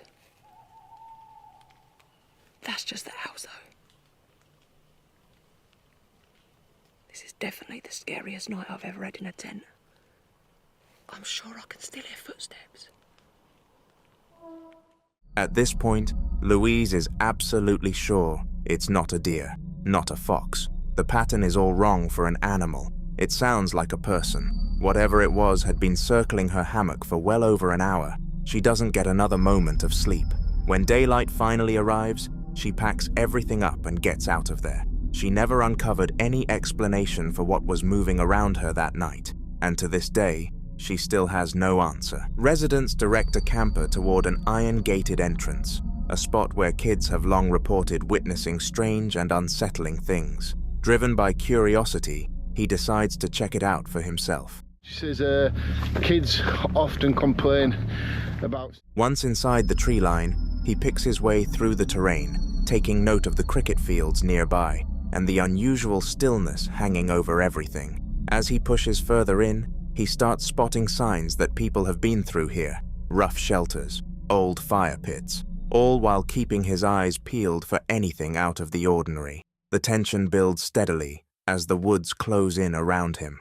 Every rustle in the undergrowth and distant animal sound adds another layer to the already creepy atmosphere. He can't quite escape the sensation that something or someone is watching him, a feeling made worse by every story he'd been told before arriving. A little look around and been speaking to part landowner there, and this is nice. Then an unexpected run-in with a local man throws the whole thing off course. The man, visibly drunk, insists the land belongs to him and starts rambling about pets he's buried on the property. The camper does his best to stay calm and respectful, but the guy's unpredictable behavior has him seriously on guard. The slurred words and erratic movements are enough to set anyone's nerves on edge. He finds himself caught between wanting to hear more of the man's strange claims and knowing he needs to think about his own safety. Look down there first, see what I've seen one spot, but it's not really a look at, is it?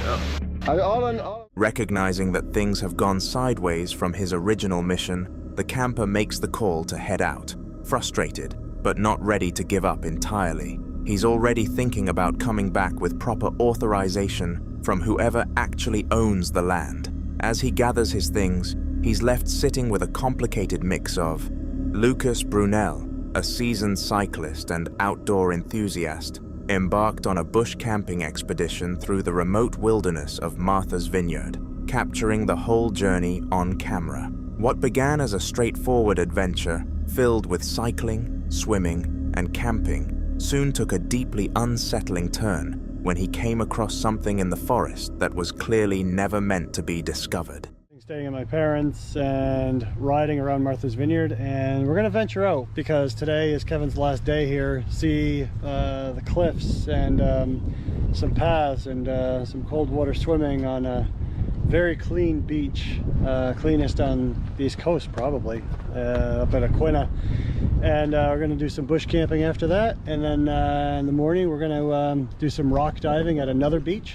So anyway, yeah, it's gonna be a cold ass night. I'm already kind of cold right now, but apparently tonight it's gonna be like 60 degrees or something, so yeah. Yeah, cold, yeah, but we're used to those temperatures and camping and all kinds of weird stuff. So anyway, the day kicked off like any other for Lucas and his crew. They spent the afternoon cruising along picturesque coastal roads, taking dips in pristine water and pushing themselves through some seriously challenging terrain. Their plan was to check out the renowned Gay Head Cliffs before venturing further into the wilderness to make camp for the evening. By the time they reached the thick forest, the sun was already dipping below the horizon, leaving them with a narrow window to find a decent spot to pitch up. As they navigated the wooded paths, something about the environment began to shift. It wasn't anything they consciously registered at the time, but looking back, Lucas would recall that the unnatural stillness of the forest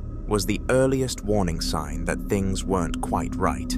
They eventually chose a secluded hilltop clearing, figuring the elevated position would offer good visibility and some shelter from the wind. The group got to work setting up their tents, collecting firewood, and gearing up for what was supposed to be a peaceful night under the stars. But as Lucas wandered a little further from camp, he came across something that made his blood run cold. Concealed between the trees was what appeared to be a ritual site. Symbols had been etched into the ground, and what looked like burnt offerings alongside various strange objects were strewn across the area. His first instinct was that it might be someone's idea of a joke, perhaps a setup left by other campers trying to mess with people, but the longer he examined it, the more disturbing the scene became. The symbols weren't just random markings, they had been arranged with deliberate precision, and several of the objects showed clear evidence of very recent use. There was no doubt in his mind that whoever was responsible had been there not long before him. Firewood. Yeah. Wonder what your parents must think of you doing all this crazy shit. Dude, you're camping. Alright. Alright. I am not camping anymore. Dude, alright, dude. I know I said the satanic shit, but it's a joke. I'm not serious, man. Dude, I don't... As he stood frozen, trying to make sense of what he was looking at, a faint rustling noise shattered the quiet. It wasn't the wind moving through the branches. This was something alive, shifting through the trees. He swept his gaze across the darkness, but couldn't make out a single figure. Then came something that rattled him even more. A low, murmuring sound, drifting out from the woods, almost like hushed voices. Dude, alright, dude. I know I said this satanic shit, but it's a joke. I'm not serious, man. Dude, I don't want to camp. I don't want to camp anymore. Yeah, but there's nothing we can camp. Dude. This doesn't have to, like, we can camp fine. There's nothing out here to get you. Yeah, then what was that noise, huh? Just take a look. Dude, you need to calm your I know this is my last night. How about I take it down a notch? Dude. And we enjoy the night, you know? Yeah, enjoy the night with... You know what? Hey, hello? Dude, Lucas. Alright, yo, chill. You're joking, right? You're joking. No, boys, just chill. Just take it down a notch. There's nothing out here, like, to get you. I mean, you're man. His pulse hammering, he turned and headed straight back toward the campsite, suddenly very aware that he and his friends might not be out there alone. That realization was all it took. The group snatched up their gear and bolted, completely abandoning any notion of spending the night. The thought of sleeping anywhere near that ritual site wasn't even on the table. As they scrambled back to their bikes, they kept throwing glances behind them, half convinced something, or someone, was right on their heels. Once they'd put enough distance between themselves and the site, they finally stopped to breathe and piece together what had just unfolded. What had started out as a thrilling outdoor getaway had rapidly become one of the most disturbing nights of their lives. Some who've seen the footage believe they may have accidentally walked into the middle of a genuine occult gathering, while others are convinced it was simply an abandoned setup left by thrill seekers looking to spook anyone who wandered too close. The following clip dates back to June 28, 2013, when a man was at home in Arlington, Virginia, during a powerful storm. With nothing else to do, he picked up his iPhone and began recording the storm from his apartment window, capturing 3 short clips simply to pass the time, with no expectation that anything unusual would come from it. Days later, while going through his phone, he considered deleting the videos, but before doing so, he decided to watch them one last time. And at first, nothing stood out. Everything seemed normal, just flashes of lightning and the outline of the storm outside. But after replaying one of the clips a few more times, something finally caught his attention. Something that hadn't been visible to him in the moment while he was recording. Watch.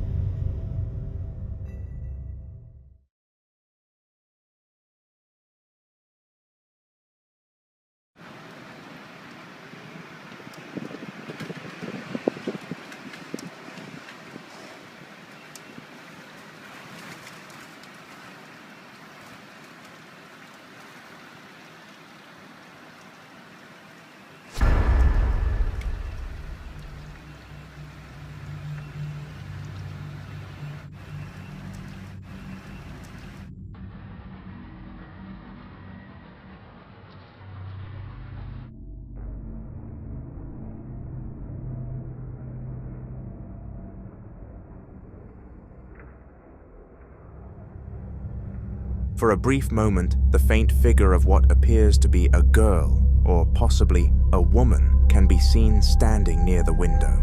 What makes this detail particularly unsettling is the context surrounding it, because there was no power in the apartment at the time, meaning no internal light source that could create reflections. And directly opposite the window is a solid wall, leaving very little room for the figure to be explained as a reflection from outside. He was also completely alone in the apartment when this was recorded, and more importantly, he did not see or sense anything unusual while filming, which raises the question of how something so visible on camera could go entirely unnoticed in real time. Some interpretations suggest that certain conditions, like storms, power outages, and sudden changes in light, can create the perfect environment for unusual visual anomalies. where shadows and reflections behave in ways that can be easily misinterpreted. However, others believe that moments like this, especially when something appears only on camera and not to the human eye,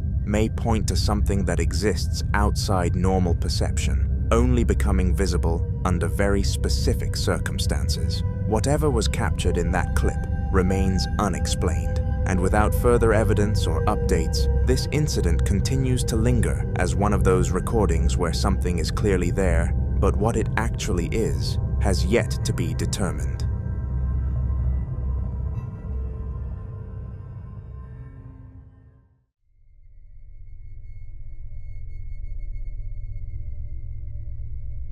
In this next video, a cafe that now serves customers every day was once an old hardware store, a place that already carried years of history before it was ever transformed. But what makes this location particularly unsettling isn't just its age, it's what reportedly happened there, because according to accounts tied to the previous owners, the original owner's son passed away inside that very building about 9 years ago, leaving behind a story that didn't end when the place changed hands.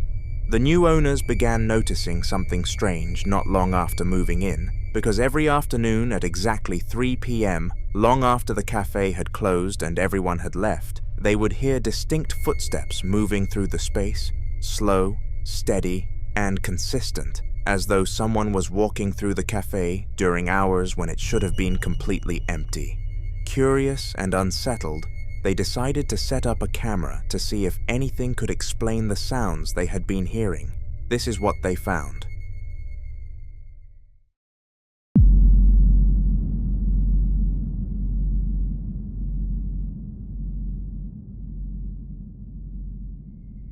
If you look closely, something in the frame appears to move, subtle enough to miss at first, but clear enough on replay to suggest that whatever is moving is not part of the normal stillness of the room. In other recordings, they captured additional activity inside the cafe. Watch.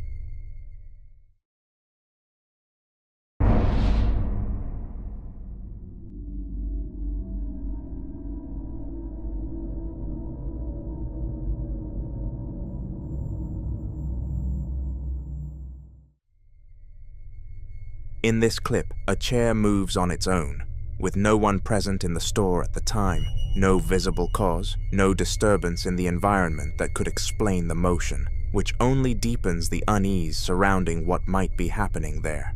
Moments like this begin to shift the narrative from coincidence to pattern, because when movement is repeated in an empty space, especially in a location tied to a past tragedy, it invites speculation that whatever once occupied that space may not have fully left.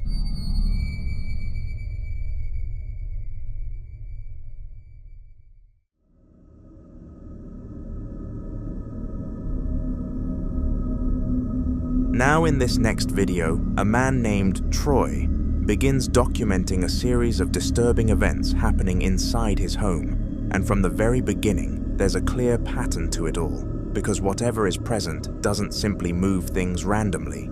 It almost feels like something is attempting to rearrange the space to its own preference, only for it to come off as chaotic and destructive, leaving rooms in disarray as though an unseen presence is constantly interfering with the natural order of the house. Drawers are left open, objects are shifted out of place, and furniture appears slightly repositioned between moments, not in a way that feels accidental, but in a way that suggests intention, as though something is actively interacting with the environment and reshaping it, even if imperfectly. Watch this. It's getting more intense.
can hear heavy footsteps, like someone is moving freely from one part of the house to another. The same activity has been reported in multiple areas of the house, including the 3rd floor where his son usually plays, which only adds another layer of concern, because now it's not just about unexplained movement, it's about something potentially occupying spaces meant to feel safe. Watch. It's happening on the 3rd floor, too.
Again, the same stomping, the same scattered movement of objects, but this time accompanied by several orbs drifting through the frame. At this point, the pattern begins to feel less like coincidence, and some warn that repeated disturbances like this can escalate over time if whatever is behind it is not addressed. And that's where it starts to get more unsettling, because if this is something that's growing more active, then what Troy is experiencing now might only be the beginning of something far more intense. So if you've ever dealt with something like this, Or have any idea what steps might actually help in a situation like this? Share your thoughts, because in cases like these, sometimes the difference between things getting better or worse comes down to what you do next, and whether or not you understand what you're truly dealing with.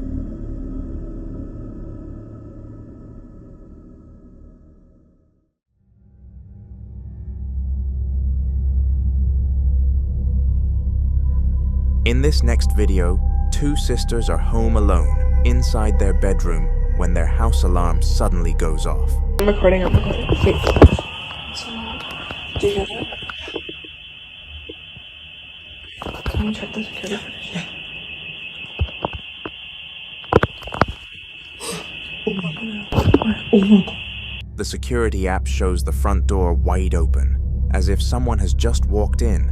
Naturally, they assume it's a break-in, but when they replay the exact moment the door opens, there's no one there. To make things worse, a police siren can be heard outside around the same time, adding to the panic. But that was not all that happened. What is it?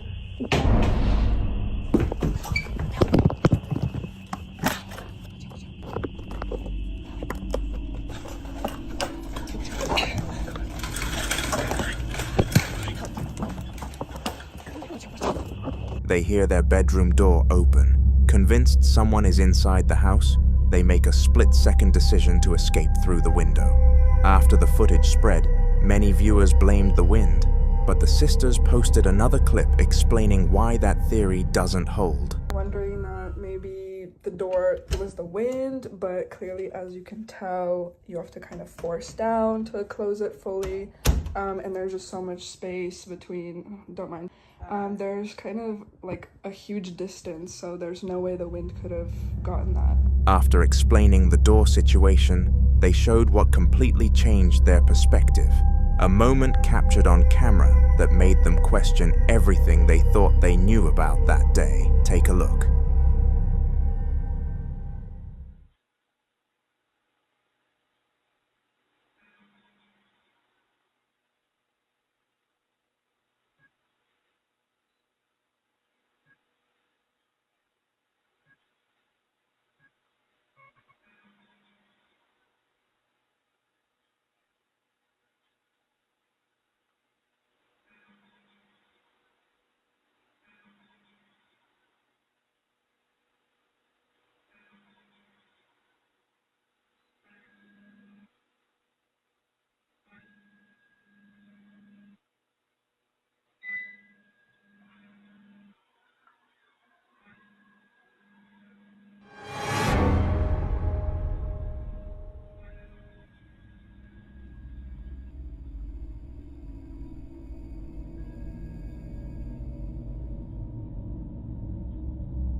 Clear.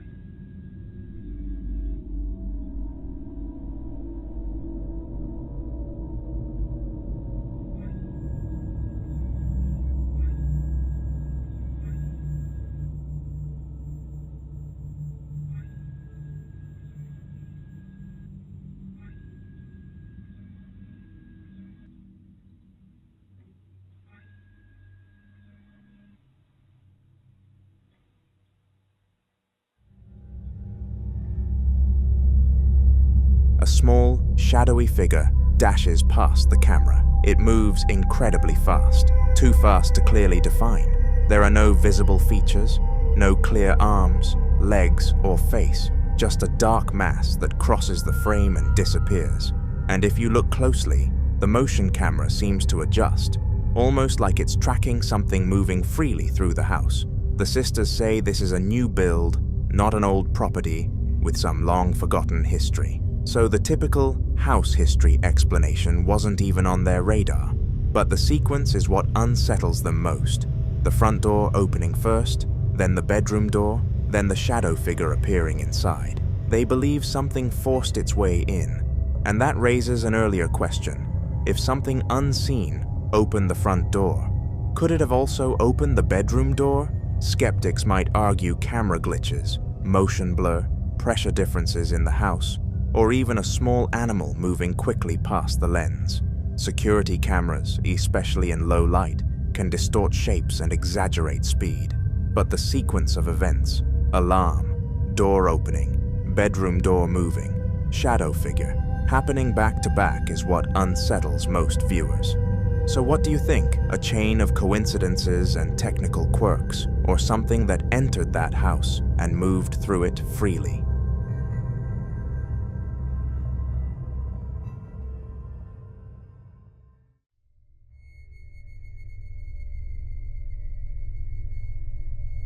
The following clip was captured during a paranormal investigation in San Antonio, Texas on December 11th, 2016, inside a location that investigators had already described as deeply unsettling long before this footage was recorded, with reports of cold spots forming without warning, faint whispers heard in empty rooms, and an overwhelming feeling of being watched that seemed to follow anyone who stepped too far inside, especially in the darker sections of the building where the air felt heavier and the silence never quite stayed silent. According to those familiar with the location, it wasn't uncommon for equipment to malfunction or spike unexpectedly, as though something unseen was interfering with the environment, and there had even been previous claims of shadowy figures moving just out of sight, never fully visible, but always close enough to be noticed. Watch. Do you need help moving on?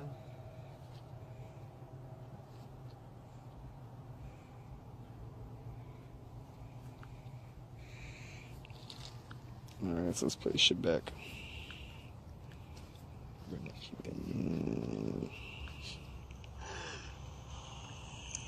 see if we got quiet.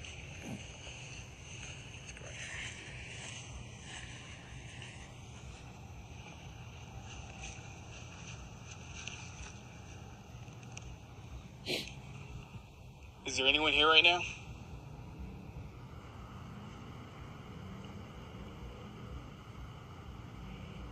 Can you give us a sign that you are here?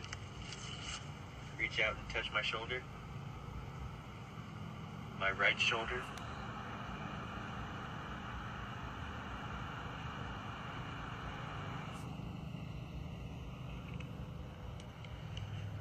Give my jacket a quick tug. If anyone's here, could you please state your name?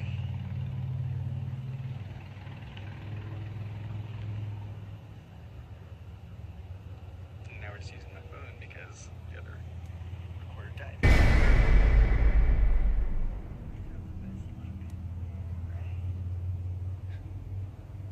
Whoa, that was weird.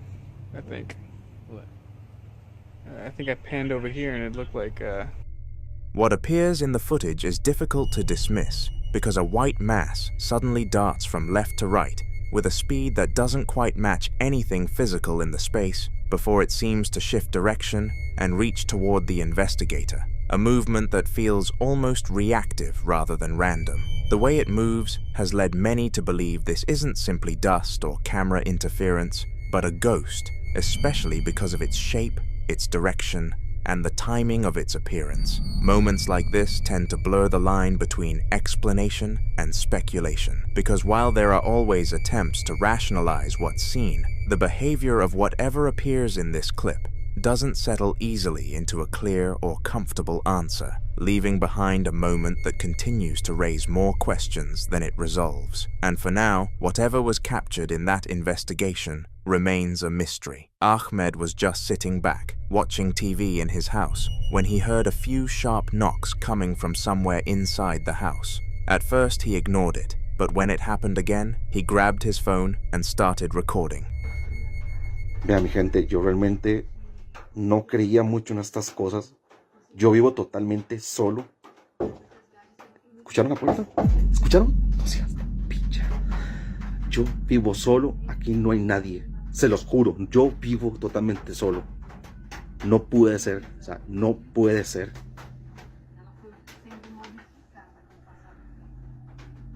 Estoy cagado, estoy cagado, estoy cagado, estoy cagado.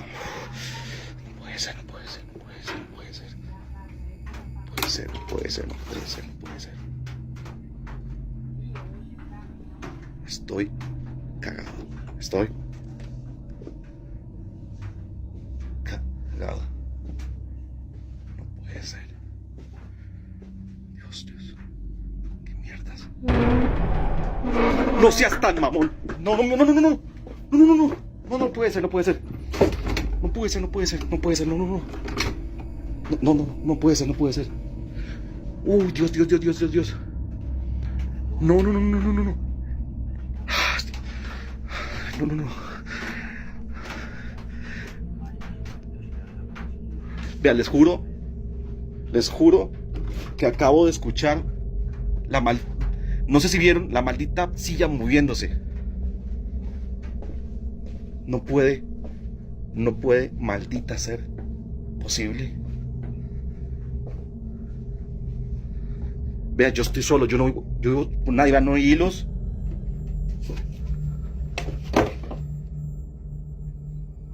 No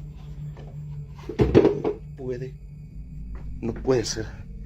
No puede ser, no puede ser, no puede ser, no puede ser. No puede ser, no puede ser. Ay, Dios, Dios. No hay nadie, no hay nadie, no hay ni mierda, no hay nadie. No hay ni una mierda, no hay nadie. Ay, no, no. Mierda, mierda. Mierda, ¿qué hago? Mierda, mierda, mierda. No puede ser, no puede ser. ¡Ay, puta! ¡Mierda! No, no, no, no. As the camera rolls, a few more knocks echo through the room, clear and deliberate. Ahmed slowly stands up and approaches the door, hesitating before pulling it open, only to find nothing there at all. No one in the hallway, no movement, just silence. Trying to shake it off, he walks down the corridor to check the other rooms. That's when something even stranger happens. A piece of furniture in the next room, what looks like a sofa at first glance, suddenly slides a short distance across the floor on its own. Startled, Ahmed backs away and retreats to his bedroom, shutting the door behind him as fast as he can. Almost immediately, the knocking starts again, this time sounding closer, like something is trying to get back in. After a few moments, he works up the courage to leave the room and return to the same spot. This time, he realizes it wasn't even a sofa that moved. It was a stool, now sitting out of place in the middle of the room. He pushes it back to where it was, clearly shaken, and once again retreats to his bedroom, locking himself inside. The noises don't stop, and by the end of the recording, Ahmed admits this wasn't the first time something like this had happened. After everything he's experienced in that house, he's now seriously considering selling the property and leaving it behind for good.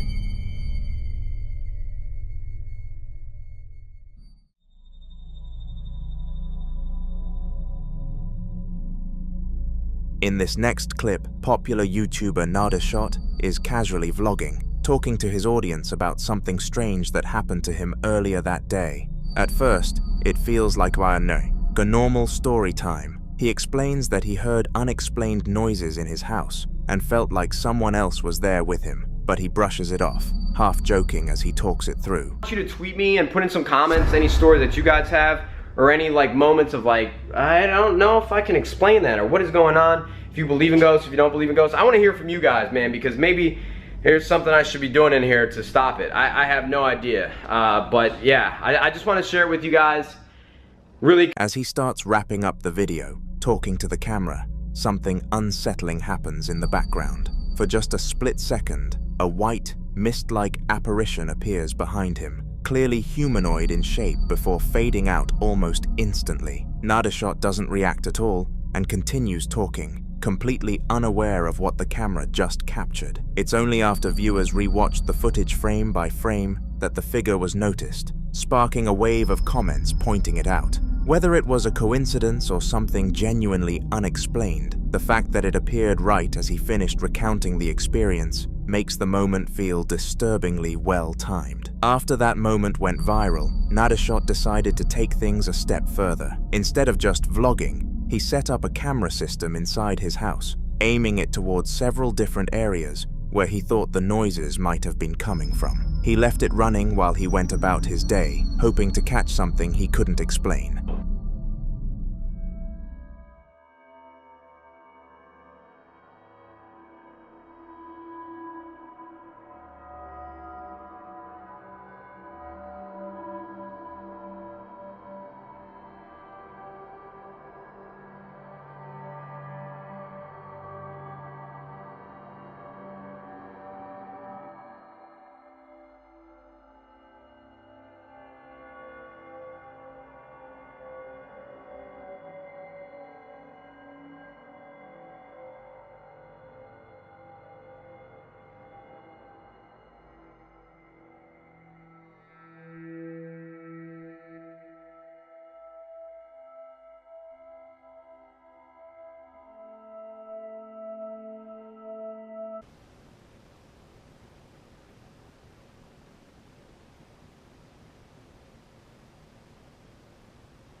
The footage cycles between different rooms in the house, switching every few seconds, all of them completely empty and still. Nothing seems out of place at first, until the feed returns to the kitchen. Without warning, the camera suddenly jolts and tips forward, crashing onto the floor as if it had been pushed. There's no one in the room, no pets nearby, and nothing visible that could have knocked it over. The recording cuts shortly after, leaving viewers with yet another unexplained moment inside the same house. Paired with the earlier apparition caught behind him on camera, it's no surprise fans started questioning whether whatever he joked about at the start was actually very real.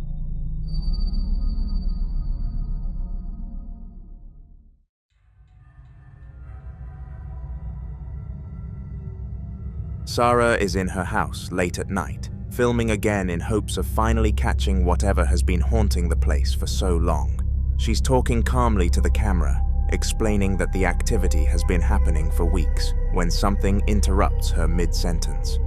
Esta casa se ha limpiado muchísimas veces porque la gente no dura rentando. Rompe el contrato por una u otra cosa y tuvimos que venirla a limpiar el día de hoy porque ya mañana se van a mover. Se las quiero enseñar. Lo raro es que dice el realtor que no dura la gente. Esta casa se ha limpiado muchísimas veces porque rompe el contrato a la gente. No mames. Ya es noche. Estoy sola. Chingados, estoy.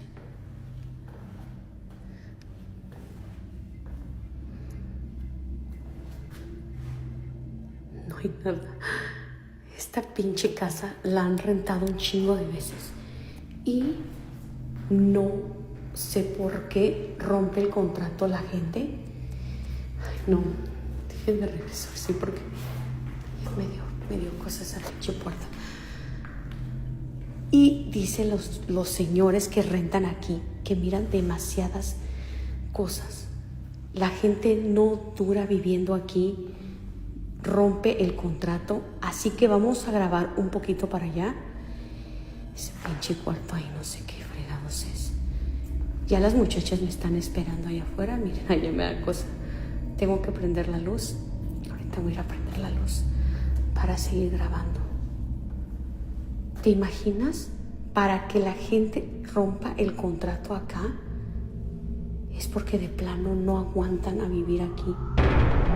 Y ahorita les voy a enseñar lo demás para allá. Déjenme prender la luz. ¿Dónde está la luz acá? Chingada madre. Ahí está. Ok, ahorita les voy a enseñar. Esta es una recámara.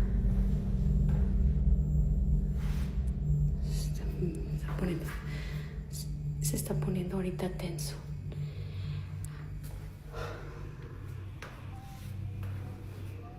Entonces, el Señor dice que ya van varias familias que rompen el contrato. No sé qué es lo que pasó aquí. Nunca me ha dicho el realtor qué es lo que... Chingados, que... Nunca me ha dicho el realtor qué es lo que realmente ha pasado. Behind her, Pero sí la hemos limpiado varias veces porque no dura la gente. Y eso sí, la verdad es algo extraño que no dure nadie. Yo no sé si tú has vivido en una casa así, donde te hayas tenido que haber salido por algo o roto el contrato.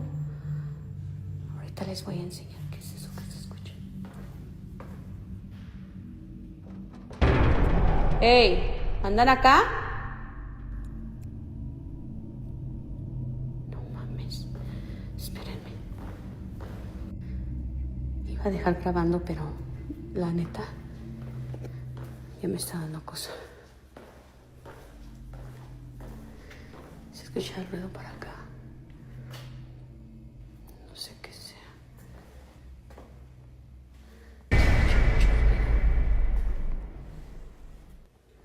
Yo creo que me voy a tener que ir. the bathroom door slowly opens on its own. She notices it a moment later and walks over, pushing it fully open and showing the camera inside to prove there's nothing there. Confident it was just another strange coincidence, she continues walking through the house, still talking as she goes. A few rooms later, she reaches a darker area where the pull string on a ceiling light is gently swaying back and forth, even though the air is completely still. She pauses, then pauses to turn the light on, brushing it off and continuing on. Eventually, she comes across another dark room, unaware of what is about to happen. In the doorway ahead of her, a completely blacked out figure slowly peeks out, its shape barely visible against the darkness before pulling back out of sight. Sarah never reacts and keeps talking as if nothing happened, but viewers immediately noticed it when she uploaded the footage. Whatever has been moving doors and lights in her house may have finally revealed itself, even if she didn't see it in the moment.